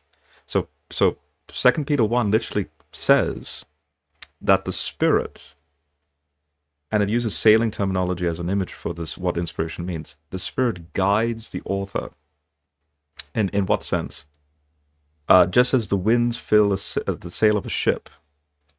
Well, a ship, the captain, the foreman, they're Does all it say autonomous. guides or gives? Guides. Peter. Really? It guides. Yes, it like the Greek there is a way of saying, just as the wind will fill the sails of a ship, and then go in that particular direction as required, because in other words, you have the captain and the foreman are autonomous. They have their own agendas, just like the human authors. They have their own agendas. Even But Jesus says, at any given Rob, moment, these words are not mine. As I hear, I speak. So even if you want, Right, but that's- even if you would that's like to the- understand the wholeness guidance, of Scripture. but isn't it? Guidance you're going is not down. that- But you're going down. So there is no empty. It's not like their brains are just empty of information, and then that's a brand new thought I never thought of before. When you're talking about what's called suzerain treaties, or like the God and the king and how they work together in synergy, and then the king then makes a proclamation to the people, like, my God says X, Y, Z. This is how the prophets used to function. They're already working in tandem with the cultural context, already a pre-knowledge at the human level, and God is working with that. So let me just quickly say this to really just get to the point. When you brought up the flood and the so-called plagiarism, imagine if Genesis was the only ancient story about that event. Imagine that the Enuma Elish, the Atrahasis epic, Sumerian stuff, imagine if they had no flood. And the Genesis account happens to be the only one, like an outlier, that mentions the flood. That would be weird, because now you have the Israelites who are engaging the larger Mesopotamian context, all the people groups, as saying, this happened once upon a time, and all these people groups are going to be like, what are you talking about? There was no flood. But there's a shared cultural river, like a memory of that event that happens to all be in Mesopotamia, because even the Genesis story happens to be located east of Israel, like in the Arabian Peninsula, and then they migrate into Canaan, then you're working with a shared memory. So, by the time, thousands of years later, don't forget you have translations, homilies, tafsirs, thousands of years later, you have people working with this given text. And if the Quran comes on the scene, as per your tradition, so verse 3, it says, oblivious, these people did not know, the Meccan people, they had no idea about, say, the flood, or they had no idea of, say, Joseph. Okay, then this is important. That means you can't use fallible human tafsir to tell a people that had no idea of it in the first place the story. In other words, you need an omniscient, first-hand, perfect recounting of the story to give them the accurate story right at the start first, because that's the logical thing to do. So Allah then takes the initiative and he's like, yeah, this is one of the best of examples of stories. And Allah then gives what he thinks or what he knows in his omniscience, what exactly happened. Now then all of us here in this room, then when we compare Allah's notes with the Genesis story, they don't match. Oh, but Rob, I just want thousands of years after the Genesis story, but a few centuries before the Quran story, when I read Syriac homilies on the Joseph story, oops, it's like Allah was overlooking as he's writing the Quran. It's like Allah's going, oh yeah, I'll take that, like he's taking notes from a fallible human, situation going on just a century or two prior. That's a red flag. Rob, I just want to build upon something really important that you said. This is what I want to make it clear. There is something more important than the Bible, and that is biblical truths. And biblical truths are more important than historical truths. So if the Quran is appealing to Syriac church fathers, if it's appealing to the Apocrypha, the reason why it's doing that is because it believes that they have extracted very, very important biblical truths that are more important than the Bible and that are more important than the historical truths. So your argument about history being lost here or there or not, it just doesn't hold, because it's not the intention of the Quranic author to retell historical truths. It is the intention of the Quranic author to retell biblical truths. And biblical truths are what should be on our agenda. They are the highest agenda in this life and in the next life. So I think you are you are assuming because Muslims believe in this 100% download, that must be what the Quranic author is doing. So it's just Well, I think that's Daniel's view. You're not reading the book. Daniel, do you believe that the Quran is downloaded information? Yeah, I do. That's what I'm doing, Quranus. Why are you opposing what I'm saying? I'm working with his conservative paradigm here. No, look, it's the same thing as Jesus came along and gave instructions or teachings or narrated stories. And if these early Christians collected some of the truths directly from the ministry of Christ, and they did this tafasirs in Syriac language, of course they would preserve some of those truths, right? So the thing is that what we see in the gospel is this: Jesus, in a way, tells the Hebrews of what they've done to the scriptures, which is for example, in the story of Sabbath, he says, my father worked all days, right? He says on the Sabbath, my father works. But the Jewish understanding up until that point was that the Sabbath was a rest day, when God rested after creating, the 6-day creation event. 7th day is the day of rest. But Jesus tells, my Father works every day. Okay, so he basically counters or negates their understanding of Sabbath. Okay. Yeah. Oh, excellent. Now, Excellent. Wait. Excellent. Just quickly. I'll let you finish. I'll just quickly give you a side point as to why. If, as per the Orthodox Christian claim that Jesus is God in flesh, in this case, the second person of the Trinity, which means he would be omniscient, all that stuff, which he can't. That means he can't make a mistake. Okay. How curious! The whole notion of Shabbat in the original Genesis context is not a Hebrew term. It happens to be an Akkadian, Mesopotamian term that means pause, to pause. Because the deities, like Marduk and all the Babylonian deities, when they do their procession around the temple, they then, on their final seventh day of their procession, notice that, 7 days of creation, there's that typology there in the Genesis account. If the deity pauses, it means he's now finished his procession and he's now, as it's translated, resting. No. He's sovereign. He has nothing to worry about. Chaos has been controlled. Now there's order in the kingdom. Therefore, the deity keeps working. So now notice. But hold on, Rob. Just one second. No. Wait. This is very important. This is very important for Daniel. Okay, finish your point, then I want to add something, please. So this is very important for Daniel, because where I'm going with this is the human context at play here, which means humans are known to be prone to be fallible and make errors. So during the intertestamental period, now you have the term being lost in translation. Things like Shabbat. And then Shabbat gets assumed to be like genuine rest. And then they have what's called the oral Torah, where they add all these other like 100+ different laws on top of the Torah. Jesus comes and actually corrects them and is like, no, the Father keeps working, by the way. In other words, what was the original meaning of the term? And now, with a sense of hindsight, now when we dig up the cuneiform, and now when we actually go back in time and actually see what it was originally meant in the context of Genesis, Jesus, who is, as per your tradition, he's just a prophet or a man, but for the Christian, wow, he's actually confirming what Yahweh's original intent was back then, because Yahweh is sovereign. When it says he finished creation and he rests after his creation, it's a way of saying he's now sovereign. Jesus is saying, and the Father is sovereign, and I too. So just as the Father, whatever he works, I work. So Jesus is saying that he's sovereign with Yahweh. So it's a high Christology claim. Now, with respect to the Quran doesn't do that. That type of example. The Quran is going along with. So how the Jews falsely interpreted Shabbat and Jesus had to correct them.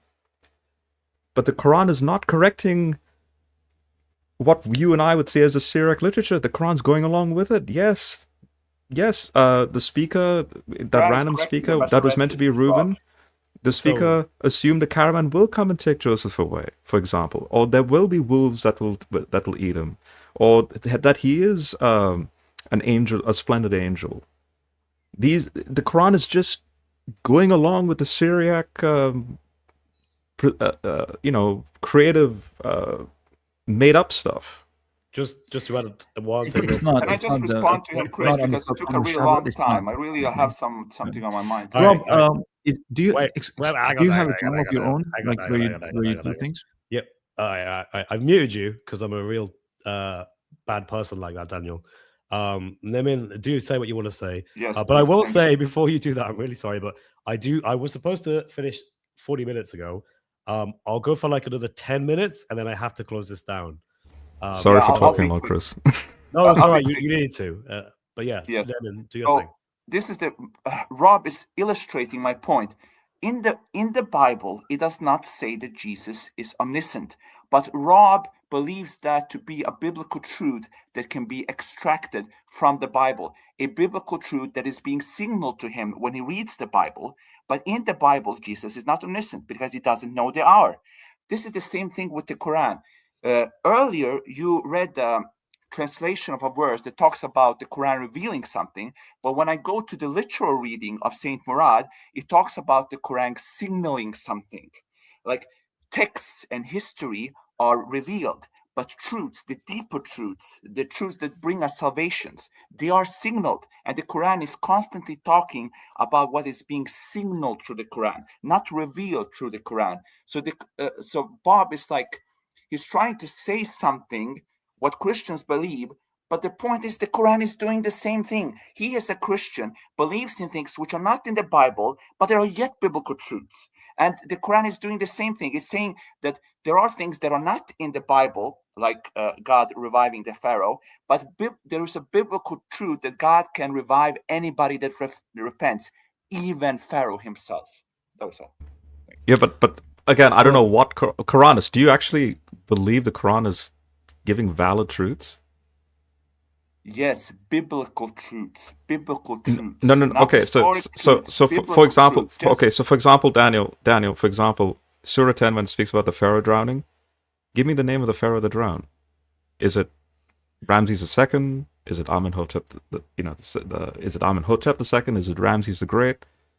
Because no Pharaoh drowned. That's the point. It's unique to the Quran. And this is what I keep telling my Muslim brothers and sisters.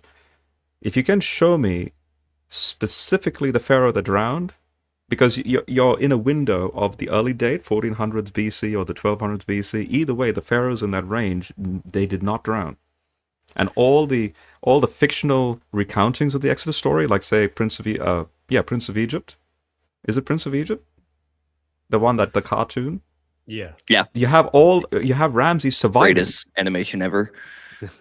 So the Quran is false there. That's the point. No Egyptologist agrees with Surah 10 on that point. So anyway. But it doesn't say that he drowned. Okay, Rob. Surah 10 doesn't say that It Pharaoh drowned. does. See, as the waters are coming up, and as per the tafsirs, and Gabriel stuffing mud in his mouth and all that stuff. So It doesn't But say they Gabriel have stuff money manipulated the now. words. no. and As they per magnify them, not say them. the Israelite interpretation that Ibn Kathir recounts in his tafsir. I think Quran might reject that, if I understand his view right. I don't think he would accept tafsir reading into it. But anything. One sec, real quick. Everything. NT. Hello. Mhm. You've kind of Hello, sort of hello. landed in the middle of a big thing here. My good friend Yeah. Hunter. Oh, Me and awesome. Rob go way back, decades. Oh, good. Oh, Yeah, wow, we- that's amazing. We go back. Dang, man, we go back literally 10 years now, maybe more. I think Like- more. Yeah. 15 years or something. Yeah. Wait, For those who don't know, Sentinel Apologetics. Actually, that was me and Rob. That was when we Hunter first and me. started. Yeah. Yeah, that was Hunter and I'm initiated Hunter, the by idea. way. Yeah. Really? yeah, the problem is everything looks like he's 18. Ooh, Oof. yeah, you'd be surprised though. I'm actually 32, but that's okay because by the time I'm 40 or 50, my wife's gonna think I still look good, so I'm okay Man, with it. You look really good. Yeah, you look young. So Thank well you. done for that. Yeah. I appreciate it. Rob, can I quickly grab your YouTube if you have a channel? Yes, it's Sentinel Apologetics, and Hunter owns it. Don't- I think I still got access to it too. Yes. Yeah. So He literally still has mod controls. Oh, So it wow, wow. starts with Rob, the S, yeah? if I could- Yes. Sentinel Apologetics. Yeah, Sentinel Apologetics, yes. So, Rob, if I could ask you a question. Many a times we are told that there are changes in the story being made in the Quran because there is a purpose behind it. Right? And they've always tell us that there is a purpose of trying to change the story. It has meaning. And many a times I find that, especially when it comes to Genesis stories that the Quran meddles with, in this case, the whole Joseph and the well and everything else, nothing really changes. The outcome is the same. Like the changes between the Quran and the Genesis, there's no purpose for example, saying that the father didn't grieve and the father did grieve in one section. I mean, do you find that true? That there has to be a reason, There's a massive change. right? That But the there's outcome is there's right. no. There's a massive change in the sense that to be blunt, I'm not being rude here. I'm just being blunt. as I read the Quran, especially chronologically, Mecca to Medina, and I take seriously, just for the sake of a data-driven content, to have my conscience to be clear, I stick with the classic Islamic view that this is Muhammad's journey over 23 years, the 23 years revelation of the Quran, all that stuff. I find it quite curious that all these stories are to model Muhammad's character. For example, David and the two men that climbed the wall, and the 99 lambs and the one, and then supposedly David gives an example of how to prostrate and pray, because Muhammad did the same thing. So if Joseph is considered a splendid angel, and everything we see in this righteousness of Joseph and how he dealt with even that woman that tears his shirt from top to bottom, and how he rejected her advances, it's meant to be an example of Muhammad.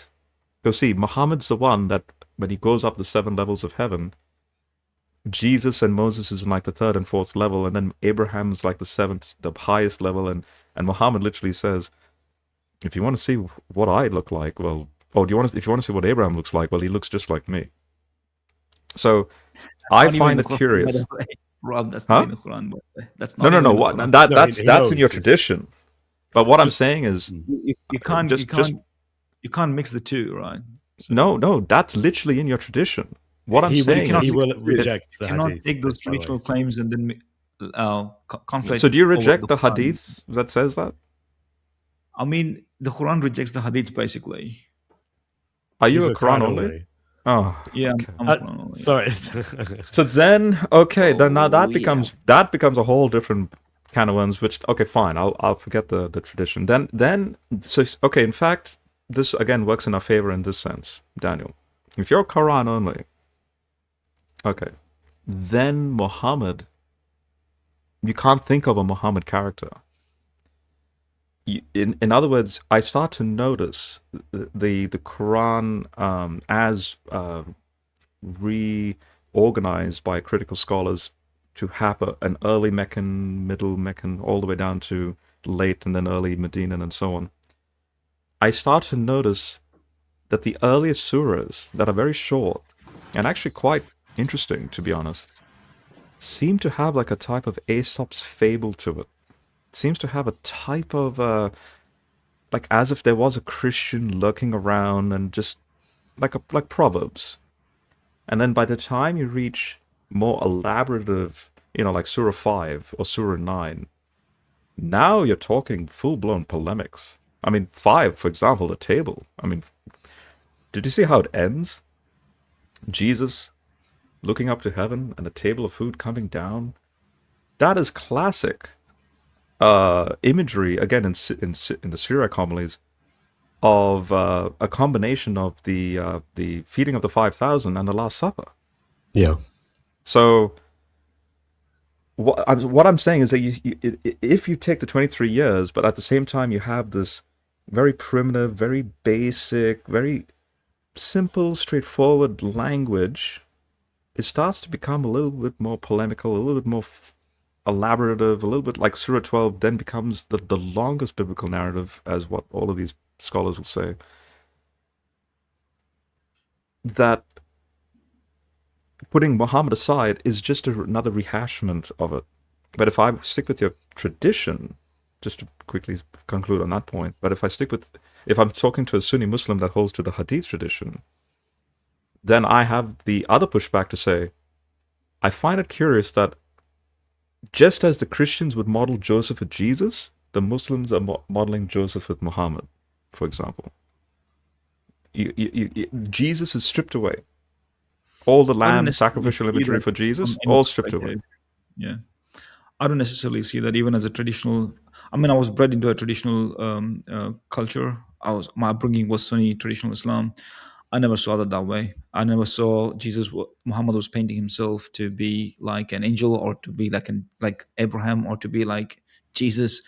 I didn't necessarily see Well, those then, points of view. Chris, I know you need Yeah. to finish, but let me ask Daniel this question. What do you personally take away? Like, if you had like an application of Surah 12 to you in your personal life, what do you take away? Like how Joseph is modeled in Surah 12.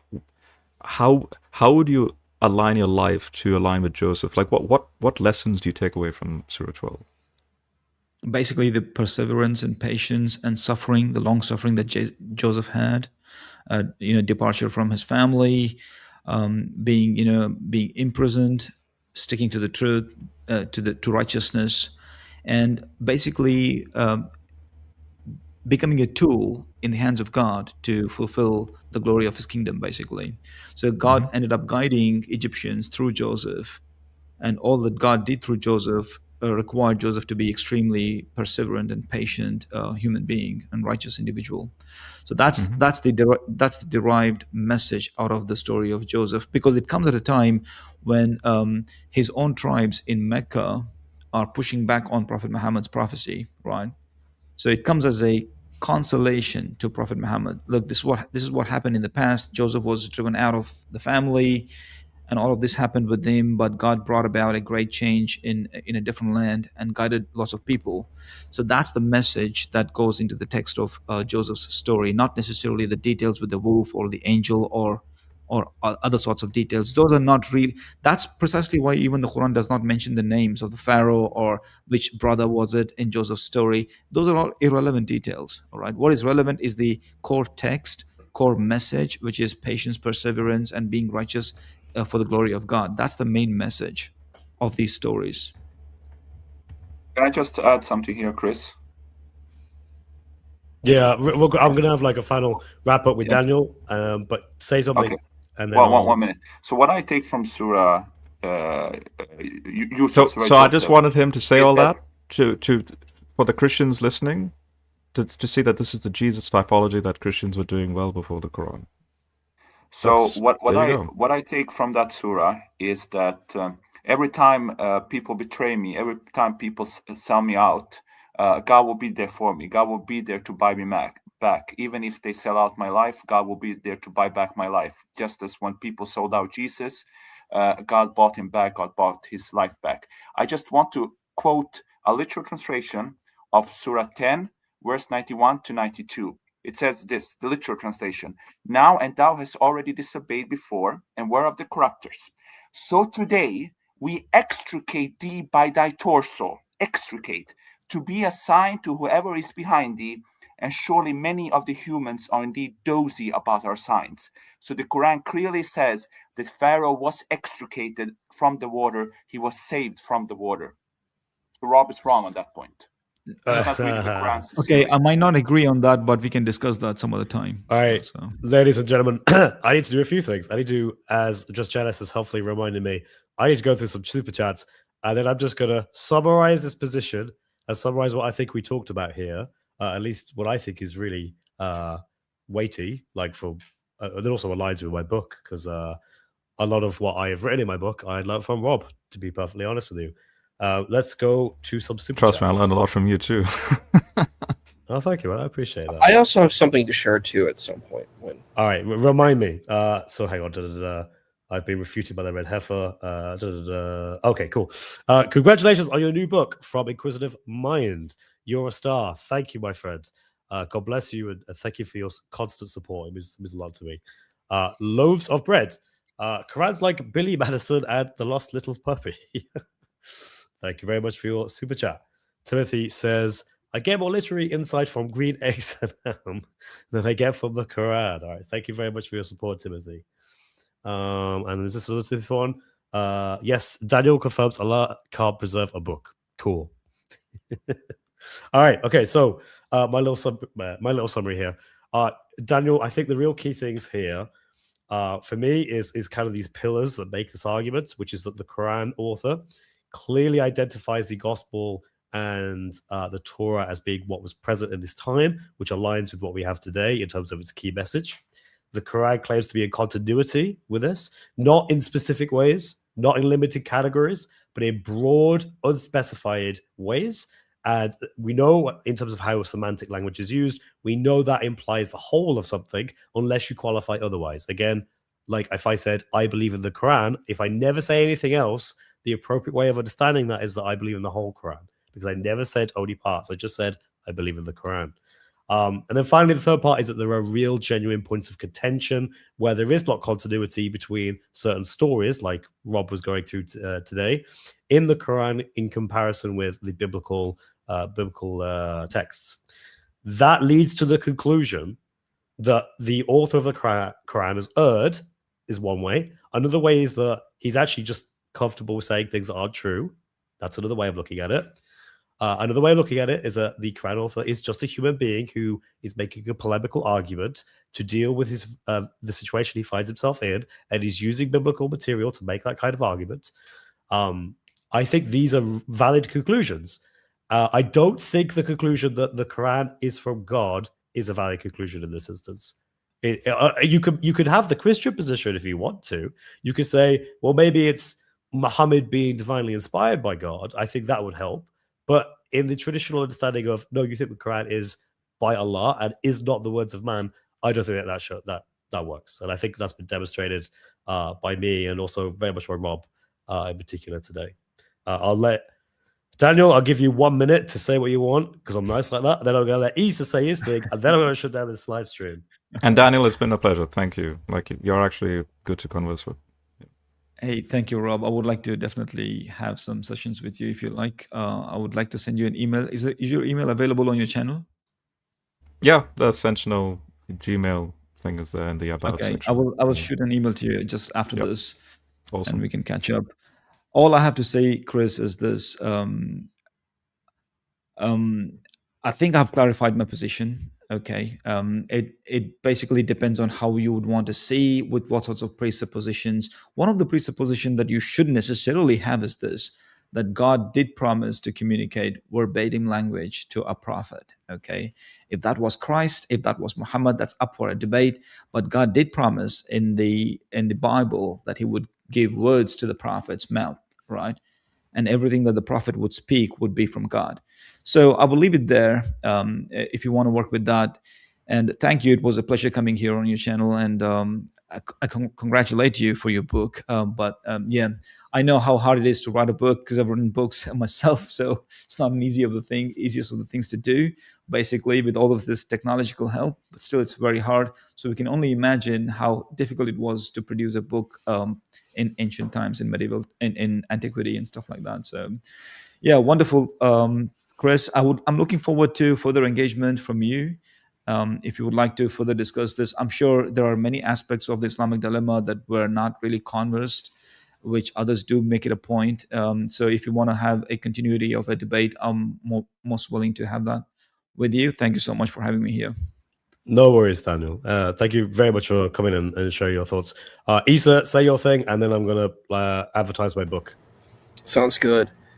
So one thing I think that's really important in engaging this is I think the continuity argument is a really important one.